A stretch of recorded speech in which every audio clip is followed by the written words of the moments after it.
for the most part, a full match. All right, let's get her done. That dude died fast.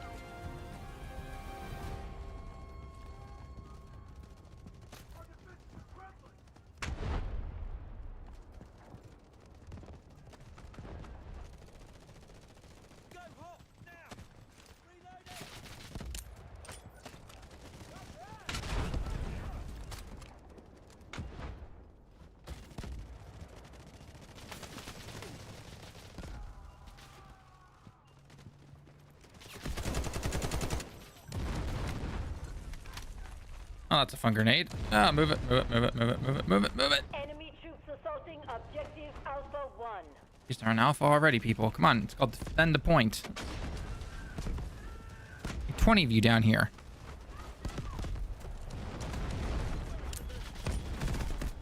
Ow, ow, ow. Why are some of these guys dying so fast?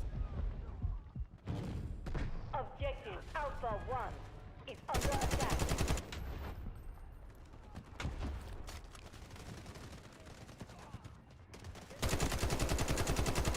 Ah, my aim is terrible right now. What the hell? Oh, okay. Some of that bad net code, you know, for an alpha test and all that fun stuff. Enemy assaulting one of our objectives. What's up? Hey, it's our old pal Lemon. How's it going, buddy? It's going, except for tomorrow being Monday. Everything is grand. Everything is grand, man. Everything is peachy keen.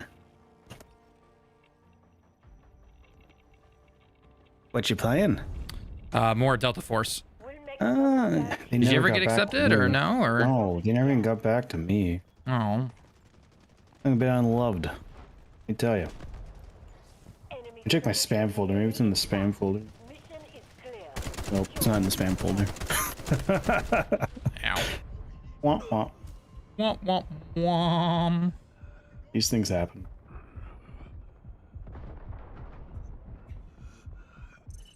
We lost control of our objectives.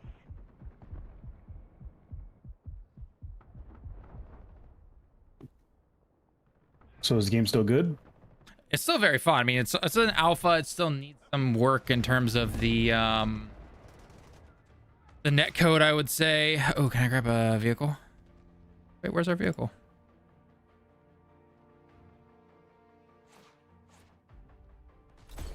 There we go. Enemy control. Give me my vehicle. Alpha. But you know, it's an offset alpha. It's gonna be, you know, I don't think it's releasing until sometime next year. I'm not really sure, but hopefully they can fix some of the kind of major issues. One big thing I've noticed, unless I'm just that big of an idiot, is that you can't like change your guns and everything once in a match. Like you can do it outside of a match, but like if you whatever you pick, you're stuck with essentially, which is really weird. Oh, that's kind of odd. Yeah, it's really odd. I'm not sure why it's like that. So Like, yeah, that seems more like a. They'll add that feature in when they get the chance. That seems like a glaring omission.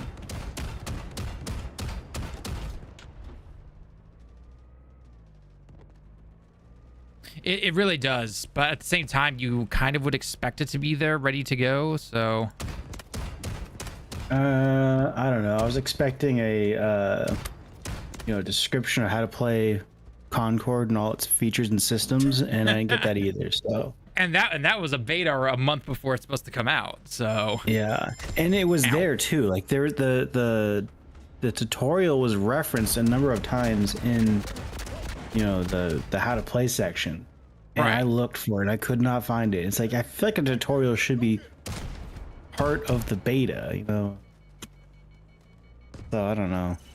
It's weird. Enemy has neutralized Bravo 2. guys, why are they taking Bravo 2? Not be the case. Because no one's there to defend it. Clearly. Especially when they're literally right here. Teammates, what are you doing? Not defending the base from the sounds of it. Oh, okay. Did not expect that rocket coming in. Okay. Well, that is a, anyway, so yeah, let me show you. So right down here, if you're looking on the main screen, like I'm trying to select the car 15 assault rifle I've got. Can't change it. Nothing. Right clicking, left clicking, tapping in, nothing. Won't let me do anything. So I can It pick. seems more like it's a case of they're just still working on it. Yeah. Which again, it's fine if that really is the case. So, you know, I'm all for it. Like I said, I'd rather have an alpha build than a beta than a full release. You know, I'm totally fine with waiting. I'm all for it. Sounds like you're not fine with waiting because you're complaining about it. Oh my god, man, I'm giving him feedback and I'm complaining. Oh, hello. Pick a goddamn lane.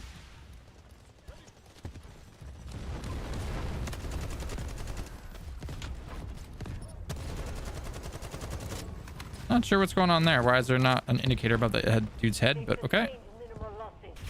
Bug report. Whoa!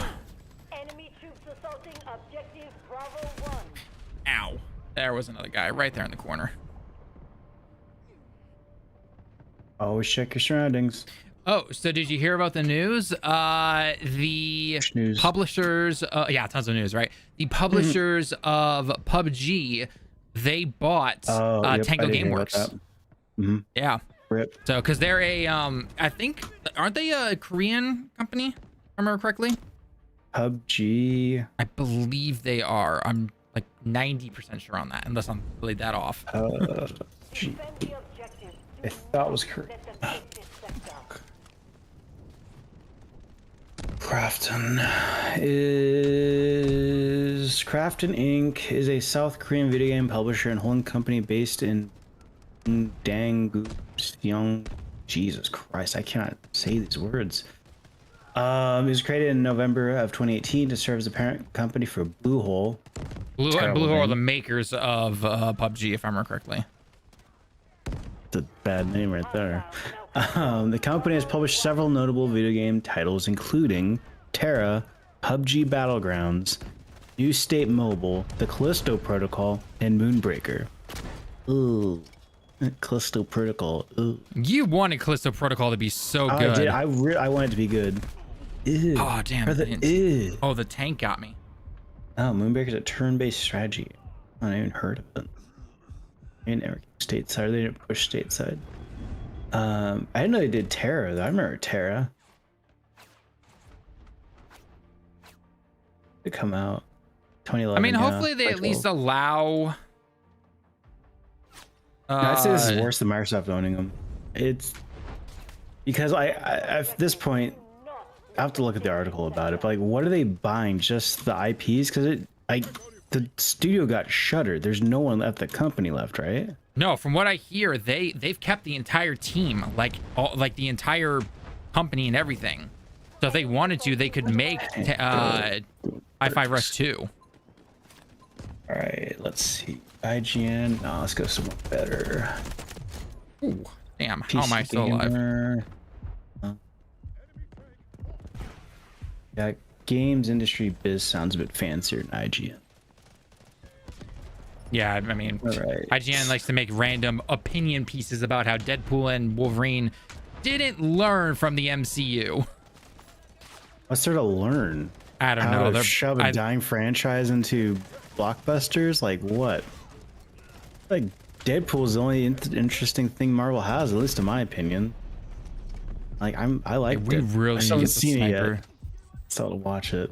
I was gonna go see it yesterday, and the movie theater was packed at a 1 o'clock showing. It's like shit. To wait 3 weeks to watch this goddamn movie in a not packed theater. All right, Well, let's it's see. doing really good. It's probably set to make $1 billion. Good. Deserves it. Oh, it does. It absolutely deserves it. Yeah. PUBG publisher Krafton has acquired Tango Gameworks as the Hi-Fi Rush IP from Xbox as part of a strategic agreement. Okay. Okay.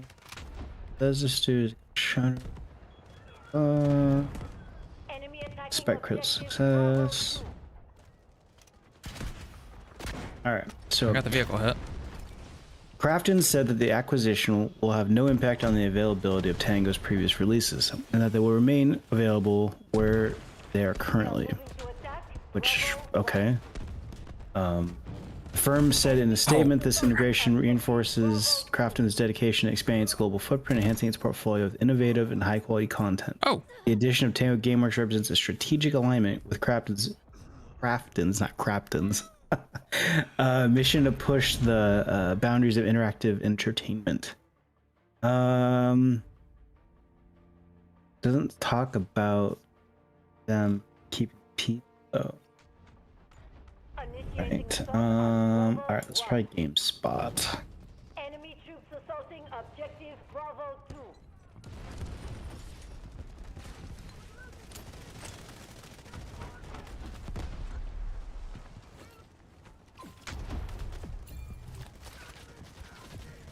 Yeah, because I guess what are they getting from? Because this statement also confirms that there'll be no impact on other Tango projects such as The Evil Within and Ghostwire Tokyo, which will remain with Microsoft.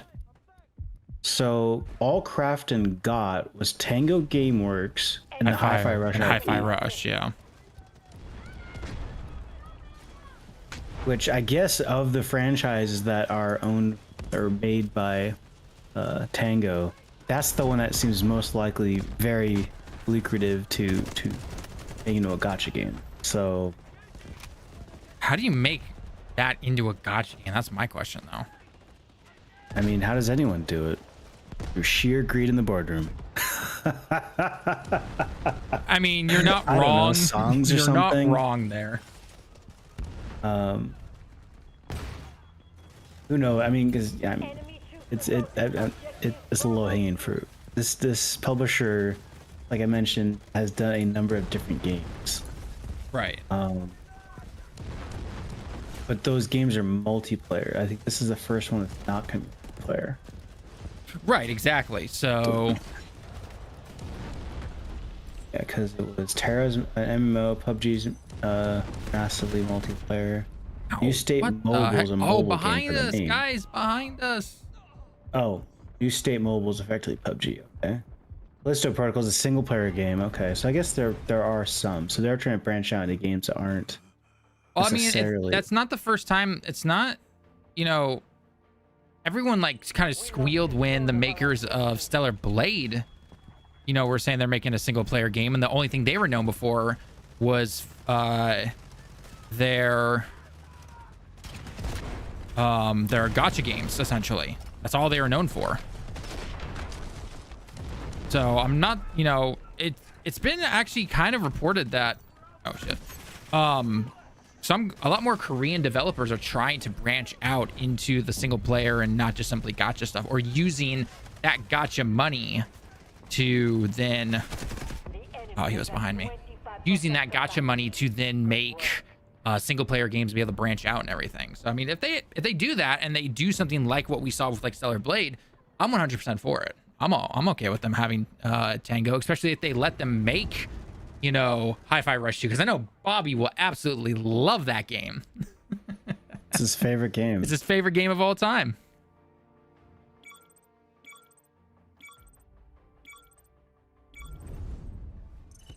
It's our last I don't know. I mean, stand. obviously, only time will tell. So, I mean, this purchase Yeah. literally just happened today. So, Yeah, no, I mean, that's how it goes. I get that guy.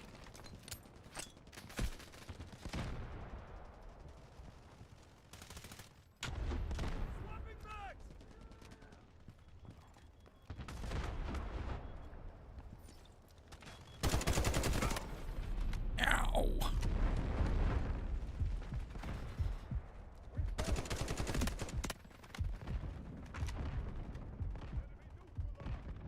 Oh shit, their tank is over. Oh god, their tank's over there. All right, you know what I'm gonna do? I'm gonna do what the game doesn't want me to do, and do this.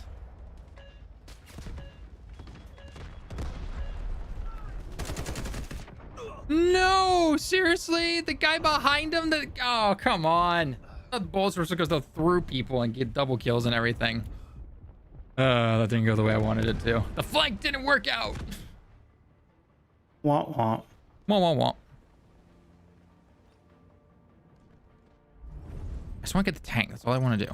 We must defeat I the will take down the tank. Mark my words.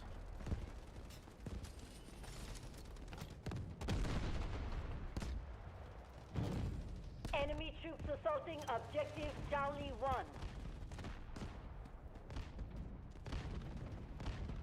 Tank moving. Gosh, just hanging in the center. Damn it.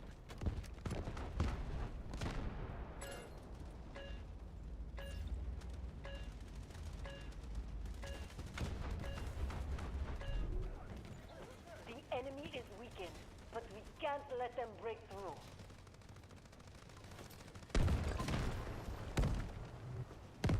Come on. No, come on. I always got over beforehand. There we go. Teammate, don't follow me. One has been compromised. Don't follow me, teammate.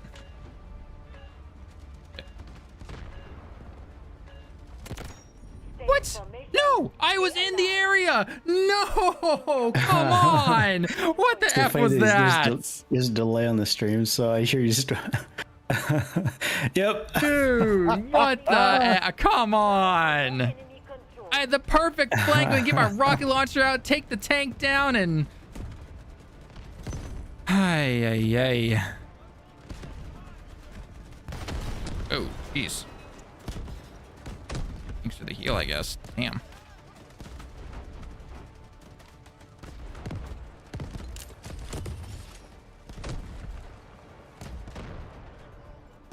All right, you know what they say, third time...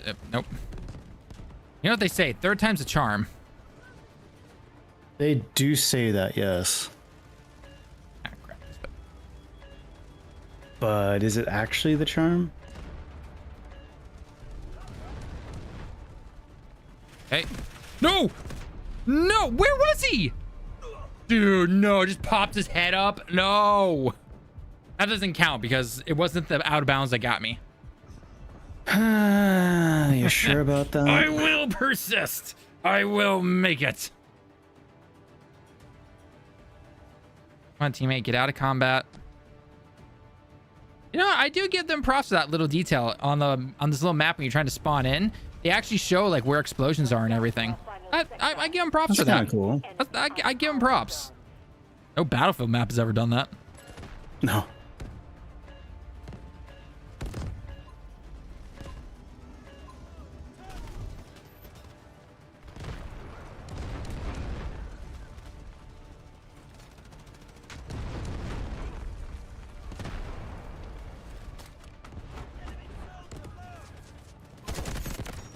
Holy crap. Okay, that's a double kill. Yikes. I'm just gonna stay right here. Damn it. I thought I could get him through the window. Turtle. And of course, the teammate next to me is not a medic. And luckily his defense, we get infinite respawn. That's the benefit right there. So... but they are just laying on the heavy fire, aren't they? Incoming artillery. Destroy the enemy. The artillery actually get the tank? Enemy assaulting one of our objectives. Oh, I got one. I don't know how. Coming. Turn up the heat. Dude, medic right here. Come on, medic. Oh, of course the medic dies. The tank. Yes, the tank has made a grave mistake. He's coming closer to our base, which means I can rocket him.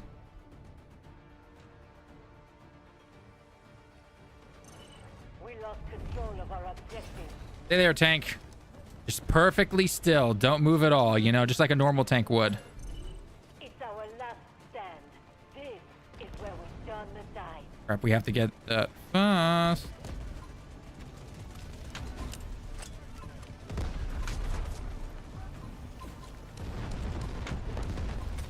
There we go. Incoming artillery. Destroy All right, where's the tank? Come here, tanky.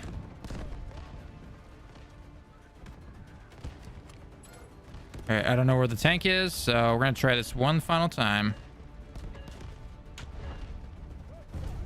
Okay, Target going again. ours. The enemy is on Wait. the last leg. I'm past. Victory is Oh, the red line. I can't go past the red line. I forgot about that. Shit. Well, What is the first rule of Fight Club? Don't cross the red line. I was say don't talk about Fight Club.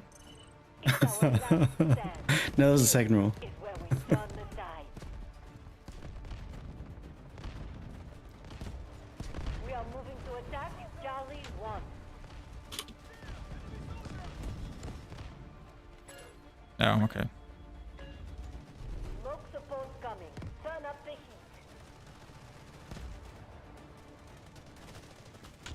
Is that tank dead? Maybe the tank's dead. Yeah, the tank looks dead, I guess. Okay, never mind. Enemy troops assaulting objective Charlie. Ooh, I got flashbanged. Damn.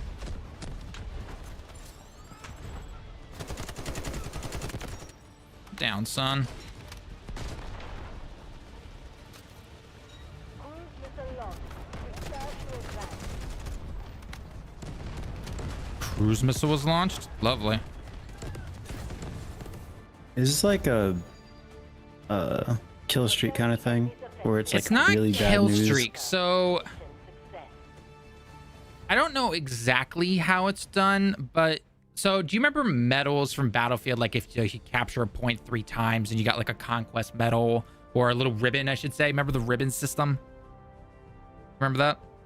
Yeah, ribbons. Yeah, the ribbons and everything. So like if you get in, so in Battlefield at least, it was if you got a certain amount of ribbons, then you got a medal at the end of the match, right? And you could get multiples of those over and over again. It's just all it was is experience points. That's all it was, right? So apparently in this game, there is like this combination of that where within the game, if you get a certain amount of points to then get a ribbon for something, so whether it's getting kills, revives, etc., you then get points, which then go towards some tactical benefits. And like, so most of them are simple ones. You can drop in a movable vehicle. So like think ATV essentially, no tanks or anything. It's just like an ATV type of thing essentially, right? But there is like an artillery strike one, but you have to get like a ton of points and like basically no one can get them until you get to like the end of the match essentially. So again, I don't know exactly how they're done. So okay, now before I go in, change my weapon.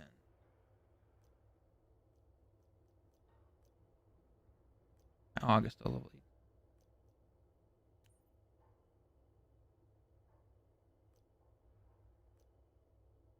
Rifle that I'm supposed to. There's a really good rifle in the game. Where was it?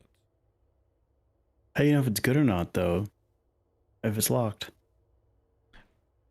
No, someone posted on online saying like this is the M4A1. Okay, and it's an auto rifle, so Dumb question. You probably already asked it. What's the level cap in this alpha? in the alpha, I don't know. But based on this, it seems to be level 40. So Oh, okay. So it's not like a beta where you can only get to like a certain level. that would be my guess, yeah. Oh, that's good. Only under the assault class? Ah, I have to be level 13 in order to unlock this. Okay. What level am I right now?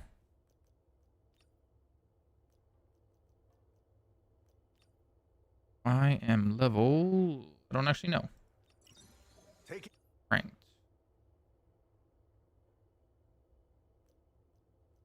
Seriously, what level am I? I don't actually know what level I am. I think I'm level 10 or... I'm either level 10 or 11. I don't actually know. I think they would put that as like a big old number. Right, it's a big old number, essentially, right? Like, that's what my thought would be. Yeah.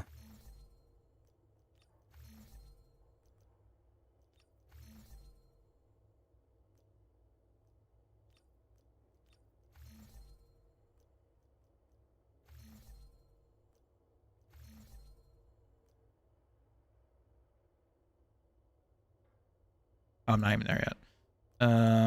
Battle journey. I just did that. Whatever. Daily.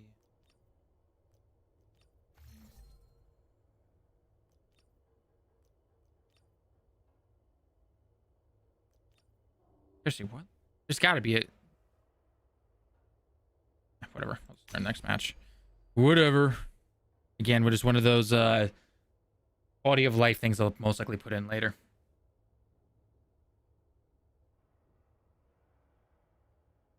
Yeah, I mean, as you said, it is an alpha.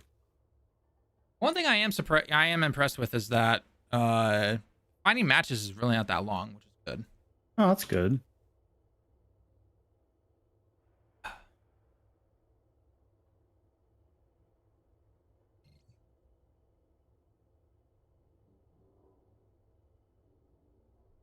Yeah, 45, 46, 47 people found.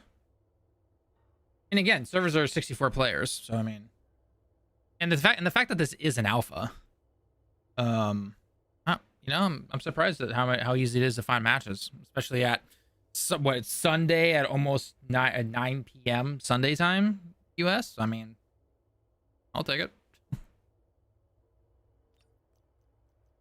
Mm-hmm.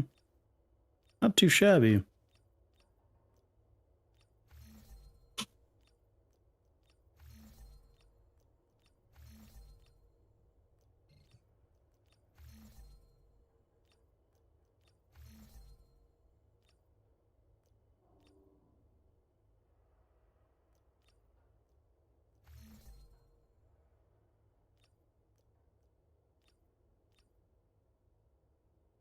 This is probably the longest I've seen, actually. It's a little over a minute to get 60. That's 63 right now. Say that again. I said this is actually the first time it's taken a little bit longer to find a match. So it's 63 out of 64. So it's almost 2 minutes into searching. So of course it's the moment I actually talk about it that it takes a while to find a match, right? The whole notion of every time you say something or want to do a demo of something. Yep. That's how it goes. Although I guess the one thing I didn't count on is it because it's 9. Oh, there we go. Match found. Okay. Because I'll say it's 9 p.m. your time, which means it's midnight Eastern Standard. So I'm wondering if the alpha's over for this weekend or something. I'm not sure, but I don't think so. At least I hope not. Someone's name's a Silver Samurai. That's funny.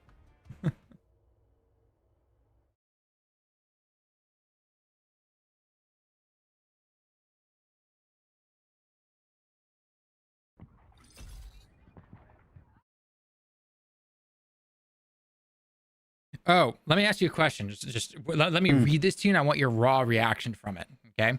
New rumor on Black Myth Wukong PS5 performance claims the team is working on a native 4K 60 FPS mode. Currently, it will feature a 1440p 60 FPS and 4K 30 FPS mode. Black Myth Wukong is an Unreal Engine 5 game.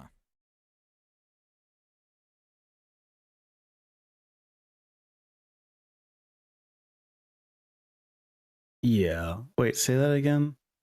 So basically, they are trying to make a target performance mode where it's going to be 4K 60. Where generally for all console games this generation, it's been 4K 30 or 1440p 60. However, this is claiming somehow that they are going to, in Unreal Engine 5 on the PS5, they are trying to make a 4K 60 mode. Do you believe it or not? Godspeed and good luck. No one else has been able to do it. Yeah, I know, right? Like, the only thing I know of that might be somewhat considered close to that is that when you have games like Spider-Man 2, they didn't hit a 4K 60, but they're able to do some kind of technology thing where they had ray tracing in all of their modes, whether it was fidelity or performance, because they were able to do some kind of ray tracing, like voodoo magic, essentially. That's the closest thing I can think of. I know God of War Ragnarok had a 120 hertz mode, but I don't think it was in 4K. So those are the closest things I know of. But in terms of an actual 4K 60 FPS solid across the board, no dips, I wish them nothing but luck. But I don't know. It doesn't. I don't know if that actually worked. Yeah.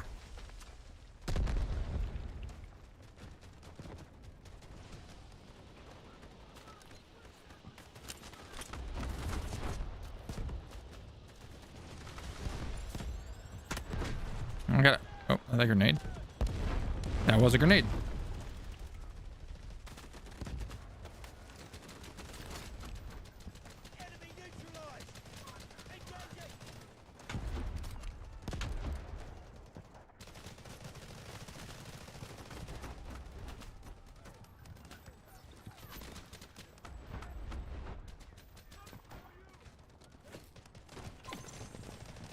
All right, guys, now it's time to move in. Oop.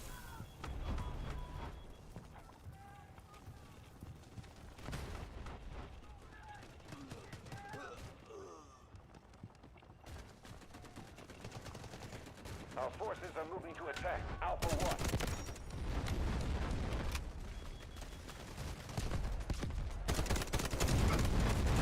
1. Oh shit, they know I'm here. Okay, back it up. Ah, I'm blinded. I was literally blind. I couldn't see a thing. I know. I have hopes from Black Myth Wukong, but I'm still a little skeptical. I'm just like, God, like everything they keep promising, I'm just like, can you really hit it? I don't know. I hope you can, but I don't know if you're gonna be able to do it. Yeah, I'll believe it when I see it. That's the thing, right? And another thing, like, because I know it's been confirmed that codes have been sent out for early reviews, so that's at least a positive sign. I will say that. Mm-hmm. So that's good. Now, my question though is, are those codes that were sent out, were they only for PC? Like, are we having a Cyberpunk, 2077 issue again, where only the PC codes are sent out and you weren't seeing the console versions? Or is, the PS5 version also sent out?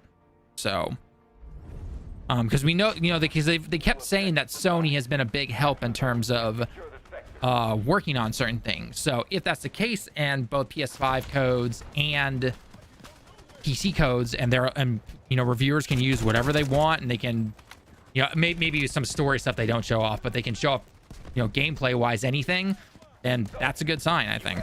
Ow. Mm-hmm. Ow.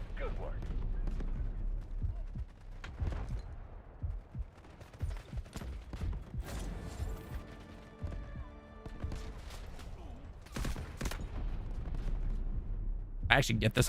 Nope. I gotta say, there's no way I get this revive off, but okay. Had to try. We got the target. Hallelujah.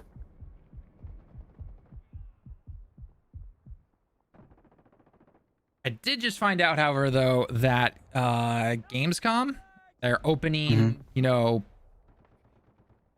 preview event, but like, I guess stage event, right, where they show off games and everything, is literally on the 20th when Black Myth comes out. And I'm like, are you serious right now?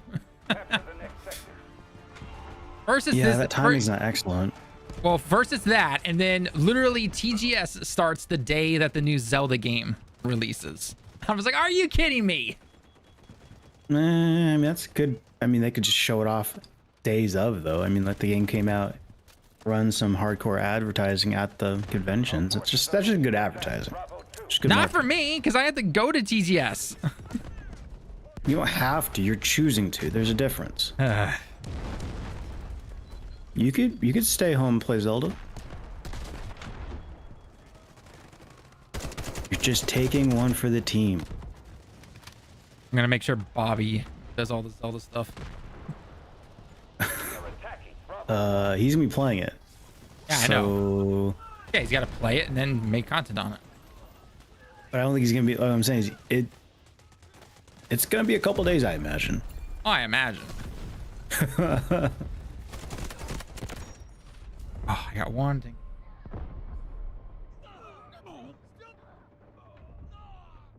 Any support or any medics? No. Medics? Hello? Of course. Fine. Oh, you know what? Let me get a tank. If no one's taking our tank yet, I'll grab our tank.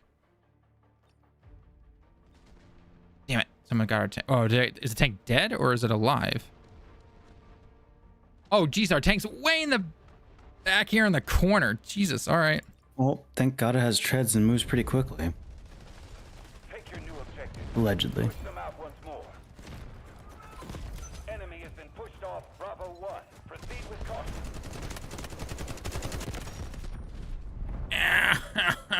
Ow. Oh, thank you, teammate. I'm gonna actually revive me. What's killing me? Oh, they're up on the roof. That's where they are. Like, come on. Give me a bone, game. Mate, you're doing God's work right now.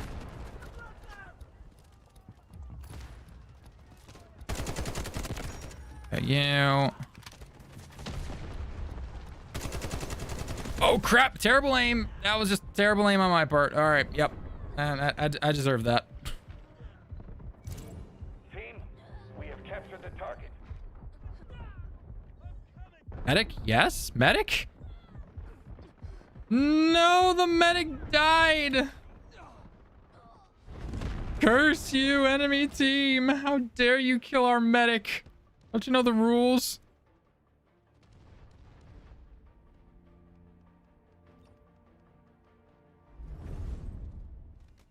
Take your new objective. Push them out once more.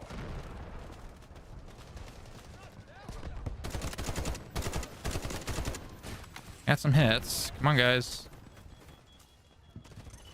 We have just commenced our assault.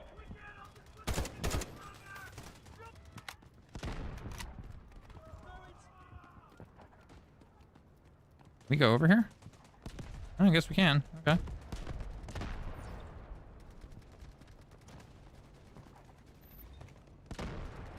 Oh, they got their vehicle over here. Way over here. Okay.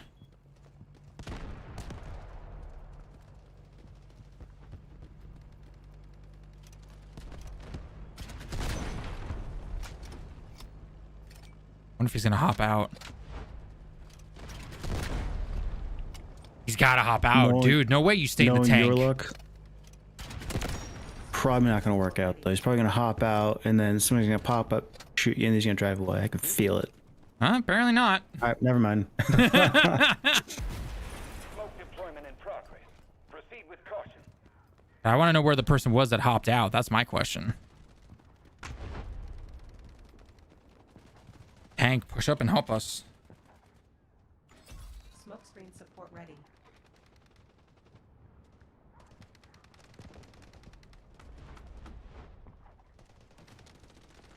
Your tank is down. Now's your chance.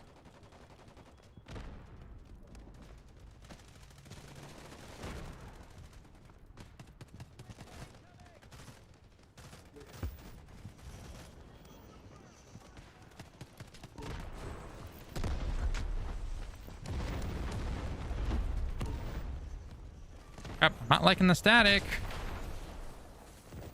What's the static mean? I don't know. Attacking Bravo 2. It's usually like someone's hacking, but I don't know it right now. It's Hacker Man.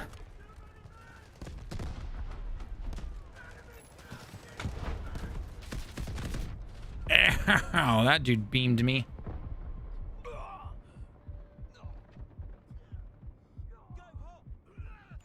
Our forces are moving to attack Bravo 2. Oh, did you ever get the chance to play that Visions of Mana game? Or the Yeah. demo? Yeah. How'd it you was like it? fun. I think the boss was way too bullet spongy. The octopus? Yeah, it just took way too long to kill that fucker. Really? I took him down in like less than, I'd say about 2-3 minutes. Yeah, man, I just got through playing Elden Ring. Bosses end in like minute tops. Like I'm just sitting here just like burning through once I went through some of the items, I think the bigger issue was just I just didn't feel like I was doing a whole lot of damage. Like I really felt like my characters was either I was playing the game incorrectly or just I just was not pushing enough damage out, which was super not cool. But I liked it. I thought it was fun. I'll probably buy it. The only real negative I had with it was it's a PS2 game for better or for worse. The dialogue feels like it stripped Kingdom Hearts. Like it's not great. Oh yeah, no, I definitely noticed that. Yeah, I could definitely tell. I was just like, jeez. I thought it was fine. I definitely am interested in the game now when it comes out. If I pick it up eventually. Ah, I'm stuck in the tank. Stuck in the tank. There we go. Okay. I healed you up, tank. You better be thankful.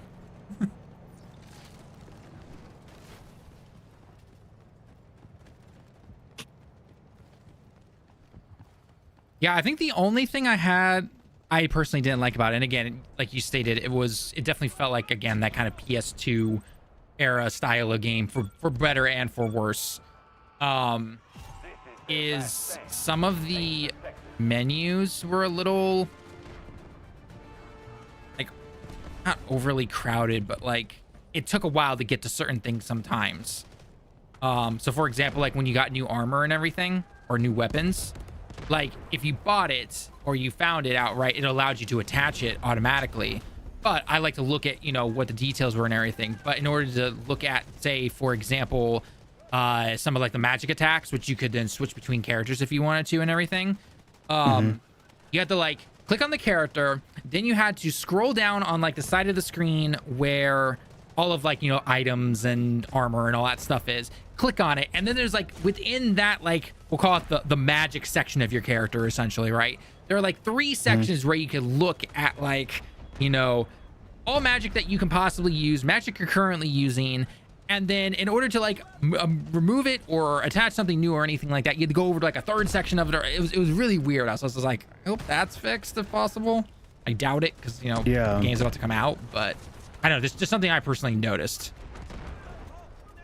Yeah. No, I think the game, I mean, I don't think they're gonna make any big changes. I think the game's fine as it. The systems are a bit wonky, like you said, but I mean, I think it's a solid game. I will say, it does the kind of the cardinal sin of kind of dropping you too far into the game when it comes to a demo. Like, I like demos where like I kind of get, you know, eased into the game, whereas this demo just kind of threw me into it. I had to like kind of learn on the fly. So I think the game's probably gonna ease you in a lot better than the demo did. Probably, yeah. I definitely would stuff. say that. Yeah, I definitely agree with that. 'Cause that game comes out on the 30th, doesn't it? This month? Oh man. I think, right? I could be wrong. I don't remember. I don't know. Chat, let me know if I'm right on that. If you guys got a chance to play the Visions of Mana demo, it's out on right now, I think, for all platforms. In terms of the demo. The game's released on everything.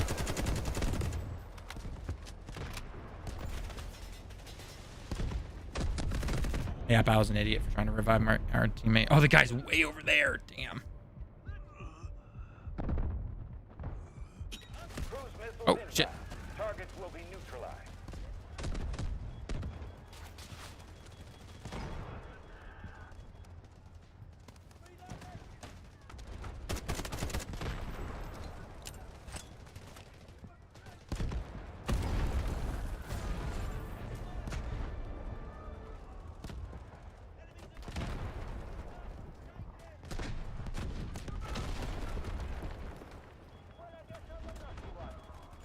We are attacking Charlie 1.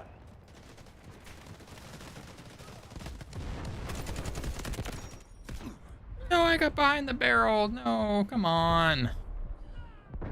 I call shenanigans. I blame Lemon, though. Let's be perfectly honest. All Lemon's fault. Oh, hurtful.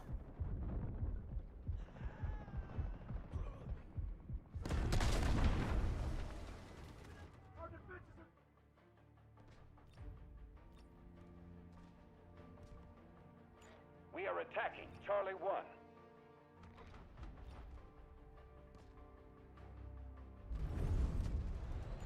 Capture this last stand and victory is ours. Aaron trying, but we gotta get C1. If we get C1, then we can get C2 a lot easier.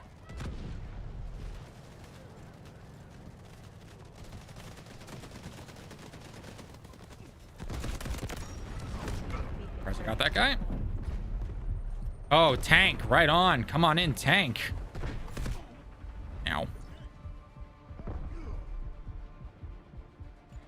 We have neutralized objective Charlie 1.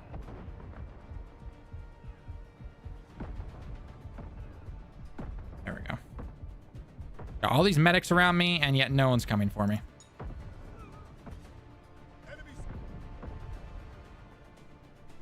Medic, you're coming! No one's around. Gimme.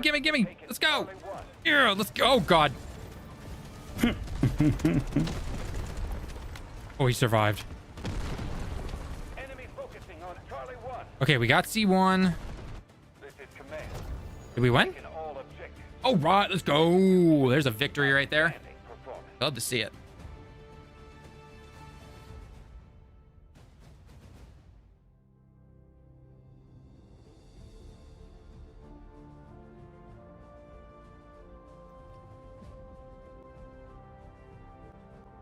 Alrighty.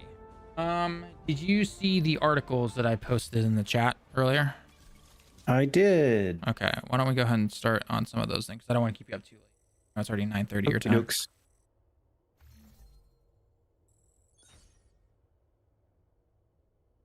Oh, hey, I unlocked that M4A1 assault rifle I was looking at. Nice. Nice. All right, then. Before I do anything, then let's unlock that. Equip. And let's level you up real quick.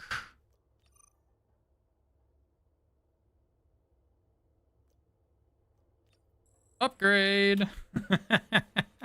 I do like doing that, I'm not gonna lie. Kind of like that. All right, optic. All right, now I gotta modify it. Optics. I want down with that holographic sight.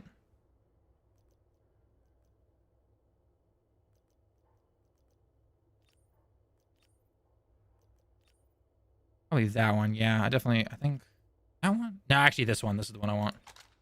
Go with that one. Jesus, how many things can you freaking attach to this weapon? My God, look at this thing. Look at this. It's a lot of attachments. Okay, how about my grip?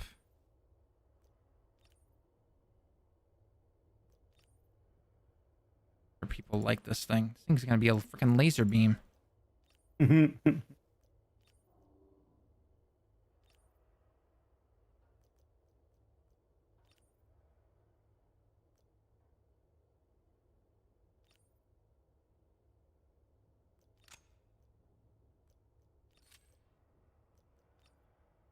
I want a bipod.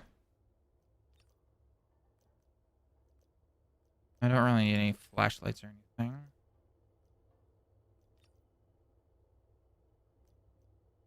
Those are all locked. Okay.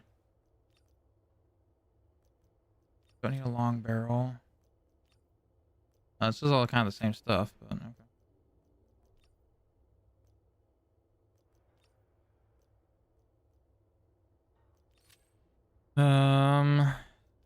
See anything here I could attach to it?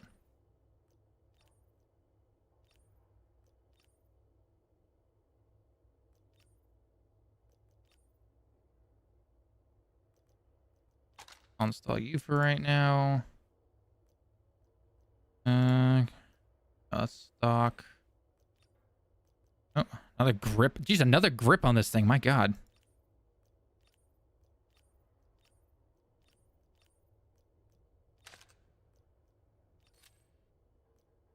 Gear mount? Okay. That. Bag, no. And then finally this. Sure. Why not? Number go up. Must mean good.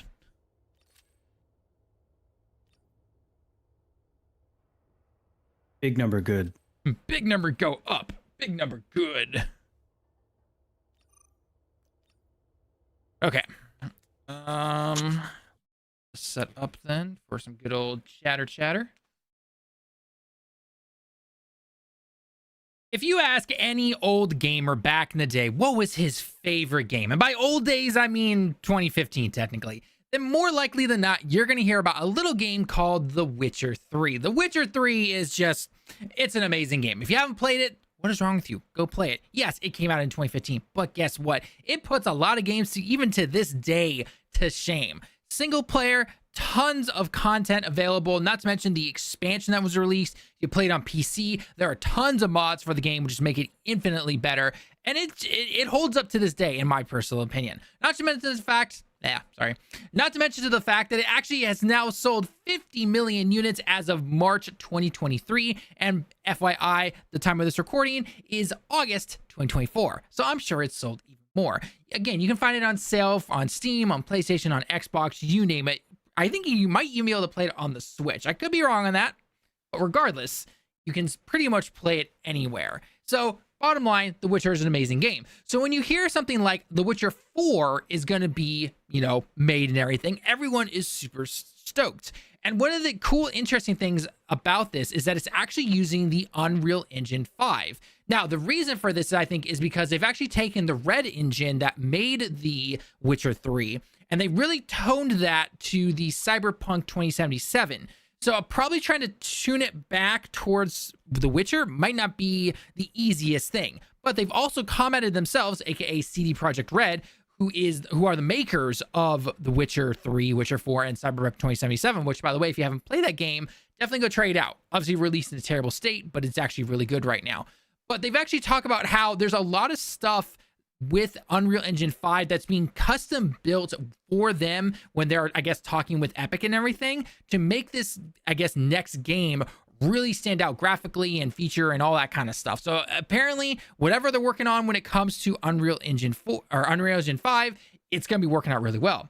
But today, we actually got this little bit of extra news when it comes to The Witcher 4, saying that Garlet, the main character that we've known from The Witcher 3, and obviously the TV show, is not going to be the main character, but will be featured in the game, which makes sense because if you played The Witcher 3, you know that that is a very clean ending to that character arc and everything, and that character himself, right? So it makes sense not to have him be the main character in The Witcher 4, but again, he'll be in the game, just he's not going to be the main character, and someone else is going to be the main character. And who claims this? Well, apparently one of the actors claims it. So according to this little article right here, speaking as part of an interview, Doug Cockley, if I'm pronouncing that correctly, commented on the fourth game, which is currently in development at Polish studio CD Projekt Red. The Witcher 4 has been announced. I can't say anything about it. Shocker, they can't say anything about a game that doesn't have any trailers or nothing, basically. Like, we literally have a poster, and that's basically it, right? Other quotes, though. We know that Garlet will be part of the game. We just don't know how much. The game won't focus on him, though, so it's not So it's not about him this time. We don't know who it is, but I'm excited to find out. He has also claimed that he has yet to see a script for the game. 2/3 of CD Projekt Red are currently working on the next game in the Witcher series, codenamed Polaris.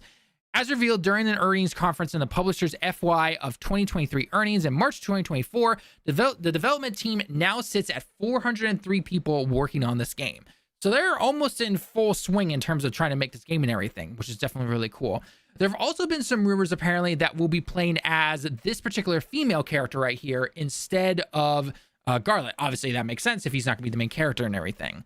Joint CEO Michael, I'm not even going to try to pronounce that last name because I'm going to butcher it, so I am terribly sorry. I'm not going to try and do that. Explained at the time that following the release of Cyberpunk 2077, Phantom Liberty, the number of staff working on that game had dropped to just 17, with others being distributed to other projects. The player's team, on the other hand, has grown to over 400 developers, reaching its target size for entering production phase. This is scheduled for the second half of this current year. So that means probably production has started by now, which is definitely a good sign. This is an increase from the previous November, where it was revealed that almost 330 developers were working on the project, making it CDR's biggest development team at that time. So they're going full swing. And basically, we've already known that the Cyberpunk 2077 stuff is basically done, but that means that The Witcher 4, that is full steam ahead. That is the next game right there. So joined by me always is our own Lemon here. Lemon, what are your personal thoughts when it comes to hearing about The Witcher 4? Is there something in particular you want to see from that? Are you disappointed that we're not going to be able to play as the same character from The Witcher 3? What are your just raw thoughts on this? I know you love The Witcher personally. I think I'm going to play it regardless of Geralt being the main character or not. I mean, in 3, good chunk of the game you play a series, so I'm guessing more of the game will be with her. Like, the problem is it's been so long since I played 3, and I don't remember what the considered canon ending was for it, because yeah, it's been a while since I played as well, so I don't remember. It changed kind of how the 4th game would potentially work. Right. But the only call out is I hope it releases in a better state than than Cyberpunk did. I mean, yeah, it didn't help that Cyberpunk was also trying to release on 2 consoles that clearly were not able to handle it, aka the PS4 and the Xbox One. Neither of those consoles were really meant to handle a game of that size and structure and everything.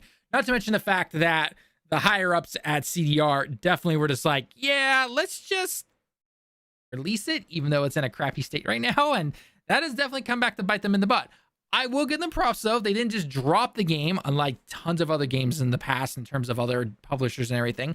They stuck with it. And if you've played Cyberpunk 2.0, or basically Cyberpunk 2.1 now in terms of the updates that they have, not to mention the Phantom Liberty DLC, they made a lot of amazing changes. And it's a very good game now. It is a very good game. Some people even say, though, back when it was originally released, there were things in the game that were very good and worth praising. It's just that the technical issues and everything when it came to Cyberpunk were just overshadowed everything. So it's interesting to look back on that from December 2020 when that game initially released. Because I personally remember when I played it myself, I got it for PC. And this was back in the day when I only had a 1080 to try and play this game, right? So I was trying, because I heard about the consoles. I was like, God, my PS4 is going to like blow up probably. So I'm like, maybe the PC can somewhat handle it. I'm just trying to hit 1080 60. That's all I'm trying to hit essentially. And it never crashed on me, actually. I didn't really have any problems, but I obviously know that there were a ton of technical issues with the game. Everything else that we obviously saw that was swept under the rug, or they tried to, and then everyone found out, and you're just like, yeah, no, this isn't working. So I'm definitely excited to see what they can do with The Witcher 4, especially with Unreal 5. I know Unreal 5 definitely has a rocky history, to say the least, in terms of engines, with all the games that we've seen, as you clearly yourself, Lemon. But if somebody like Epic is working with them, or people of the Unreal Engine are working closely with CDPR, because I know that they said the reason they also switched over to Unreal Engine 5 is the point that it makes it easier to hire people, right? You don't have to try and teach them some proprietary engine that you yourself have created, especially when it's in a different language that a lot of people probably don't speak. That's definitely a really good sign right there. But I just hope that they're able to work around with Unreal 5. You'll have to correct me if I'm wrong on this, but there are certain features within Unreal 5 that just make things not really work. And I don't remember exactly what the settings are, but there's some kind of like, I think it's like luminous lighting or something, or there's something in the engine and some feature in the engine where either developers don't really know how it works, or it's not working well with how the way games are made, and the feature like can just really kill a game sometimes. I don't remember exactly what it was. Do you happen to remember by any chance? No, but if it has to do with lighting and it has to do with physics around lighting, it's going to absolutely kill your frames. Right. The reason why ray tracing is so brutal is because it's a newer technology, but it requires a stupid amount of computations to do. So. Okay. So hopefully, I mean, we obviously know they try to use ray tracing for all the big marketing mumbo jumbo, essentially. So here's hoping that The Witcher 4, it will obviously have it. It will. Don't be surprised that that it will. But here's hoping that they're able to find, I guess, a sweet spot when it comes to how optimized the game is, and just I really, really hope they optimize the game. I guess is my big thing, right? Especially when using an engine that is known to have a lot of technical issues, or it feels like maybe a lot of publishers really try to just lean into the NVIDIA DLSS, or the equivalent on AMD, to just let that kind of AI generated stuff help out in terms of really trying to make sure the game is optimized and everything. I guess that's my wish, essentially, when it comes to this particular news and everything. And in terms of the character, coming back to the original new article that we literally just got yesterday, I'm excited regardless, just like you. I don't care if we play as one of the characters from the previous game. I don't care if we play as a brand new character. I don't care. It's going to be The Witcher. It's going to be awesome. And hey, it's going to have some callbacks to the old games like The Witcher 3 and everything like that. And the more I talk about this, I just want to go play The Witcher 3 again. So, probably definitely will once we start to really see some trailers and, they really go into marketing mode to start releasing the game. I'm definitely going to be playing the game again right before 4 releases, whenever that happens. If I had to take a wild guess, I'm going to say probably The Witcher 4 would release somewhere in 2026 at the earliest would be my guess, but realistically I'm going to say 2027, 2028, sometime Next around there. gen. Yeah, next gen already, right? Which then unfortunately means that we're going to have another Cyberpunk on our hands where they try to release it on the last gen consoles and it's not working out. Maybe last gen is in PS4 and VCR Xbox skin. Oh god. Oh god. But we still haven't got rid of them yet, so Well, yeah, I mean, most of that is just simply due to the fact that everyone tries to put all those live service games onto there because that's where all the money is, because everyone keeps playing Fortnite and Warzone and everything, and you know that's a big money thing right there. So hopefully, though, this is not a live service game, so they're gonna be like, nope, you want to play this, you gotta either upgrade your PC or you gotta buy the new console. That's what I'm personally hoping for. So it should be interesting regardless, though. yeah. Perfect. That was only like a good little 10-minute video. Perfect timing. Not too long, not too Awesome. bad or anything. Let me check the time. 13 minutes. Actually, no, technically 10 minutes because 2 to 3 of those minutes were you getting your drink. So Cool. all right. We'll do one more real quick. Then I'll let you go off the bed. What's up? What's up? Oh, hey, Bobby. Hey, you're just in time. I thought we'd talk about the Take-Two and Xbox drama. Oh, you know me, Talon. I'm here to talk my shit. Let me just get some more water real quick and then we'll start up real quick. How's it going, Lemon? It's going. Other than it being Monday tomorrow, it's going pretty well. It's my last week of freedom before I start my new job. We're not going to talk about where I'm starting my job because apparently they don't like that. But Yeah. Most places don't like you revealing stuff like that. It's funny at my job, they have this huge, giant, long, PDF just talking about how, oh yeah, if you say you're part of the company, you can't say these things. But if you ever reveal that you're even attached to this company, you still can't say these things. Even if you say, I'm a private citizen, I'm saying these things, you still can't say it. So it's like, okay, so that's cool, I guess. So I'm just never going to say my actual name out here. Because, it's not worth it. Just for everyone watching, his real name is Todd Lemonovsky. Yes. Yeah. My on PlayStation, because you have like the real name thing, so you have like, your screen name or gamer tag or whatever they call it on there, and you get like a real name. So I put the real name as Lemonius T. Fivington. There you go. Absolutely. Isn't that the same good. PlayStation name you've used since like the PS3 days, if I remember correctly? Lemon 5? Yeah. Or Lemon 5. I've had that since the Xbox Live, like the original Xbox.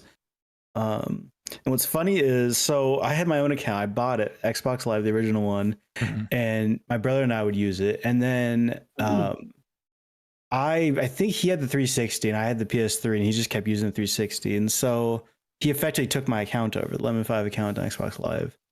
And so I then, over time, I was like, I have to get my account back, but it's still attached to his email. So I made another one called The Real Lemon 5.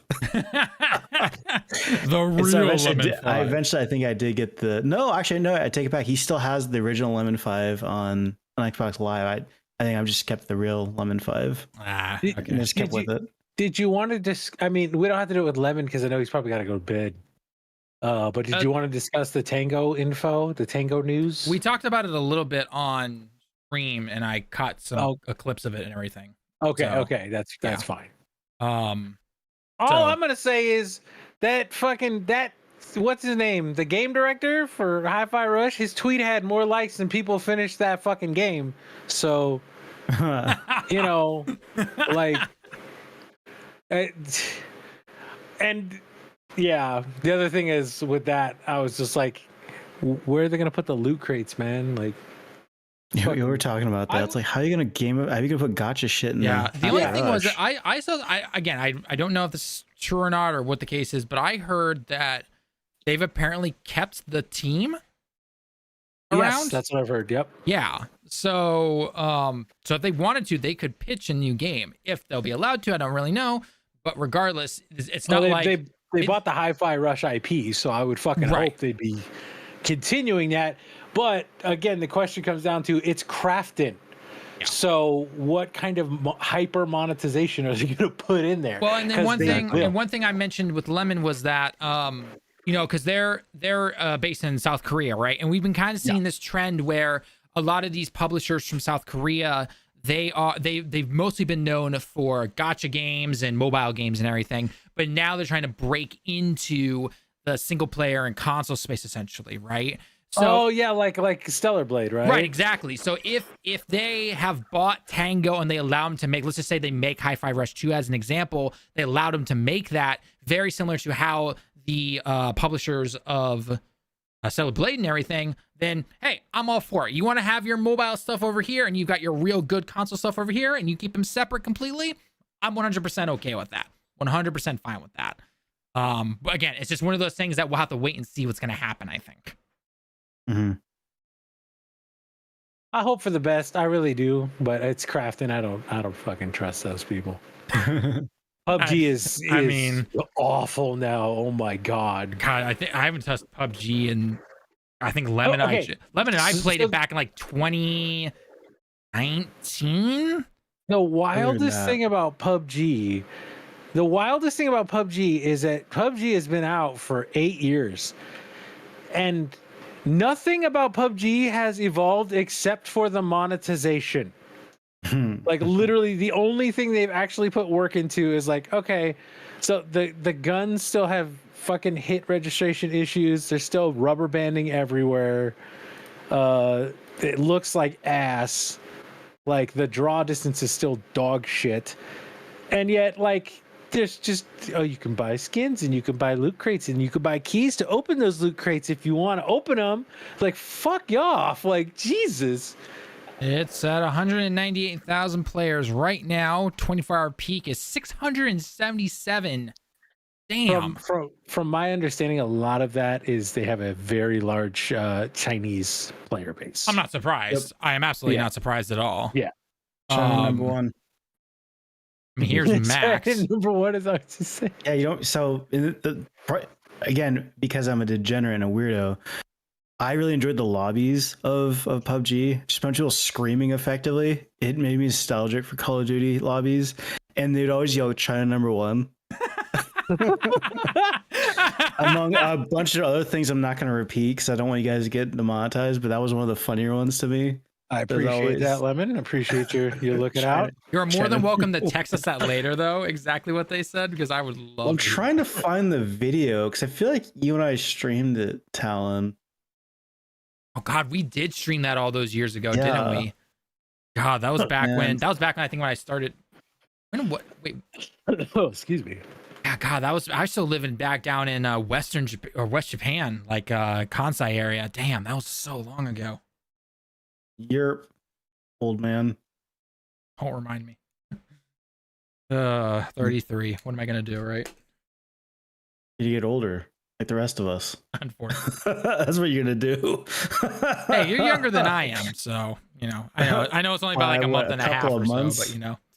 Whoop-de friggin' do. I'm older than both of you. I don't want to hear it.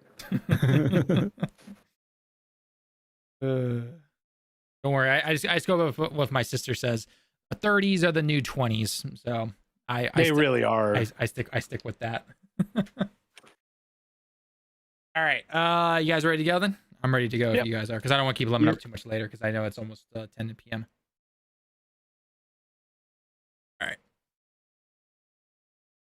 Hit the recording button. Make sure everything's good.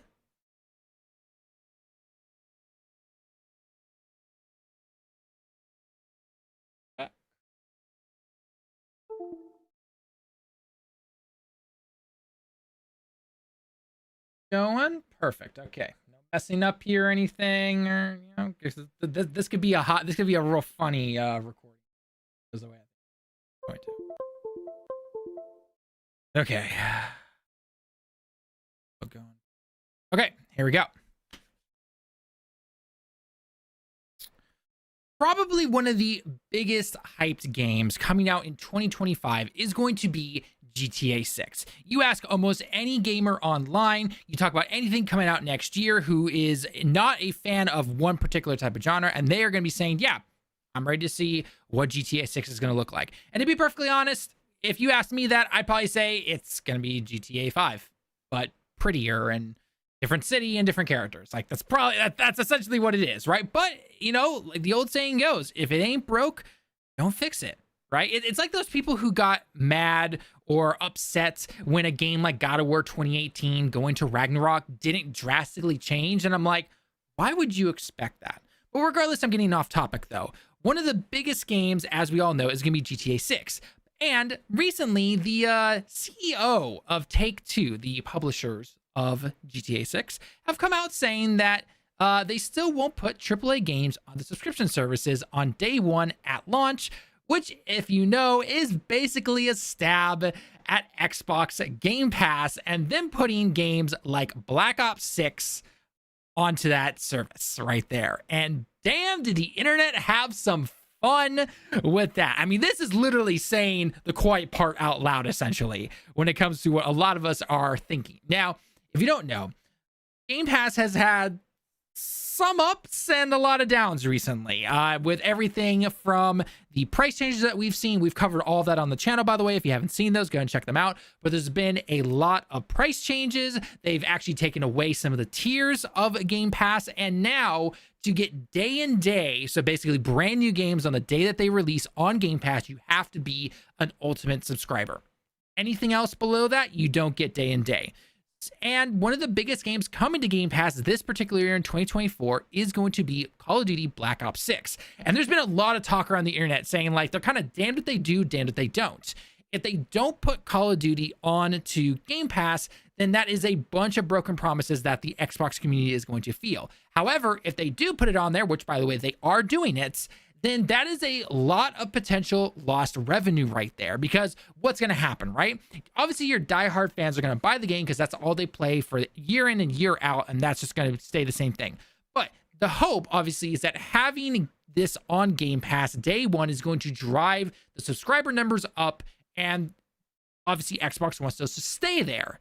But in reality, what happens is that when something big comes on the Game Pass, you'll see a lot of people jump on to try and play it day one because it's much cheaper, right? It's, you know, basically paying $20 for that month to play a brand new AAA game and everything.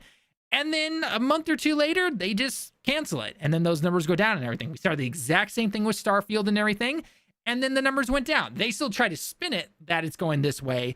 But in reality, as we've seen through financial reports and everything, that's not the case. Game Pass essentially has leveled out. Obviously, your hardcore Xbox players are still going to be the Ultimate subscribers and everything, which is normal. That's happened since day one. But in terms of those new people coming in or people that they're trying to bring over from other platforms or everything, they'll get it, and then they just cancel it after a month or two. So they get that initial boost right there and some revenue and everything, but they don't keep it at that particular level that they want to, or it doesn't continue to grow, essentially. So when we see something like this, you know, a lot of people are questioning, okay, is Call of Duty going to make the difference here? Because if it doesn't, a lot of people are wondering, is Microsoft going to step in and just be like, yeah, this whole day and day thing, stop it. Just stop it right now. Keep the service, you know, for older games and everything, but stop the day and day because we are losing money, and, you know, Big Daddy Microsoft is basically going to come in and put their foot down. So when we see an article like this where Take-Two CEO Zelnick says his company still has no plans to release its AAA titles on subscription services on their day of release, it's no surprise that they don't. In fact, if I remember correctly, Bobby, correct me if I'm wrong on this, but I believe we saw in the FTC hearing that Xbox tried to get GTA 5 onto Game Pass, and it was going to cost them a lot of money. I think it was like $5 million per month or something like that to get it onto Game Pass. I could be completely wrong on that, and I will try to search it as you comment on this, but I think that's what happened. Correct me if I'm wrong, and I'll let you talk here in just a second.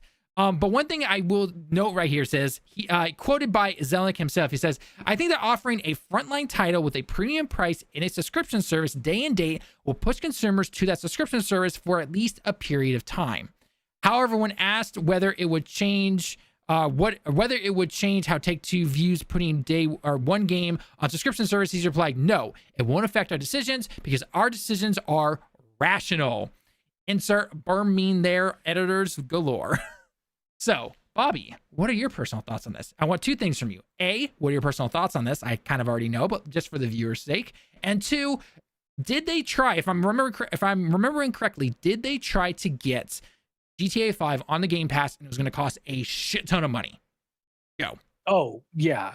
So, yeah, Strauss Zelnick from Take-Two is literally just saying what Bobby Kotick said, that putting something that valuable on Game Pass is stupid. He knows it, and I mean, Phil Spencer knows it. Like, they all know it. They're hoping that it's going to drive enough subscriptions that the model actually turns profitable. And I mean, that's a good idea, but it's different when it's a game, because like gamers are much more, I don't know, gamers are much more kind of willing to play the game of like, I'm going to subscribe and not subscribe, right? Like, I like to imagine my parents, you know, like, are they going to not subscribe to Netflix because there's not any new shows right now? No, they're just going to keep it so they can turn it on and look around, right? It's just like cable, right? You didn't, like, back in the day, you didn't, you know, unsubscribe to your cable. Like, you couldn't, but you didn't do it either way. And with gamers like me, I played Starfield then. I didn't have a Game Pass subscription for like 4 months or something until the next thing came out. And same thing with Hellblade. I played Hellblade in June, and then my Game Pass lapsed, and I haven't turned it back on. They have a free month of PC Game Pass going on right now that I might grab like the day before it expires, so I can get that long tail value out NVIDIA of deal it. over on On the NVIDIA app, which is cool. Get that if you're watching this and you didn't know about it. The NVIDIA app has a free month of PC Game Pass for you. But yeah, like people are willing, like as gamers, to just not, you know, hop on Game Pass. I mean, Chin does the same thing. If there's something that he like really wants to check out, like when he really wanted to check out Starfield, he did that. And it's just the way that gamers are willing to work. We're willing to wait for sales. You know, a lot of gamers, especially on PC, because we know that eventually on PC it'll be like $15, right? When I got GTA 5, it was like $12 or something. You know, I still have not played that game, but you know, if I gave them money for it, they got $12 from me that they wouldn't have otherwise gotten. So, you know, they're kind of winning. Now, that being said, that game had already been out for like 5 years or something by the time I paid that much for it. Right. So they're very much in the long tail sales game at that point. But yeah, there was that conversation from the FTC hearing where they said it was, I think it was like 3 or 5 million a month. Which, you know, imagine if they try and keep it on for a year, right? That's going to be 36 million if it's only 3 million. Right. You Well, know? so this little article, sorry to cut you off, but this little article right here from Polygon, this was back on January 2nd, 2024. So this year. And it talks about how Game Pass ended in 2023 with a strong lineup. And then for 2024, 2024 will kick off with a handful of big games leaving the subscription service, including Grand Theft Auto 5, Persona 3 Portable, and Persona 4 Gold. And now I believe the Persona games were due to the Persona 3 remake or something like that, even though I'm pretty sure Atlas and Microsoft are always in bed together, essentially, like all companies are, essentially. But Grand Theft Auto 5 was leaving. And then it even makes a note down here. Grand Theft Auto 5 will complete its 3rd tour on Xbox Game Pass this month. Rockstar's Games open world crime epic was re-added to Game Pass in July of 2023. GTA 5 was previously made available on Xbox Game Pass from April to August of 2021, and before that on January to May of 2020. Like those first 2 runs, GTA 5 was only available to Xbox One and Series X subscribers. Both versions of the game are available, though it could be cloud streamed to mobile devices or a PC. And then it also makes a mention that is currently available at the time of this article, at least, is on PlayStation Plus Extra. So GTA 5 currently is available on PlayStation 4 and PlayStation 5 with PlayStation Plus Extra, Sony's mid-tier of its PlayStation Plus service. So yeah, and then like you said, with the FTC hearing, we saw that it was like 5 million a month or something like that. So them only keeping it on there for a short time, I mean, that's a lot of money to keep that game on there. I mean, it makes sense, right? GTA 5 online alone makes a ton of money for Rockstar and Take-Two, right? And if I remember correctly, the GTA 5 sales, they've surpassed like 120 million or something like that. So that's obviously high, crazy numbers right there. But yeah, it just kind of show, you know, again, they're saying the stuff that a lot of us are most likely thinking when it comes to putting certain games on a subscription service day one. Obviously, sales are not going to be your main thing right there. You're going to focus on trying to get those subscription numbers up. That's what something like Game Pass or Netflix or Disney Plus or any of that kind of stuff does, right? It doesn't matter about someone going out and buying the DVD set box of, you know, Lost or something like that, right? It's about making sure they stay subscribed to your service.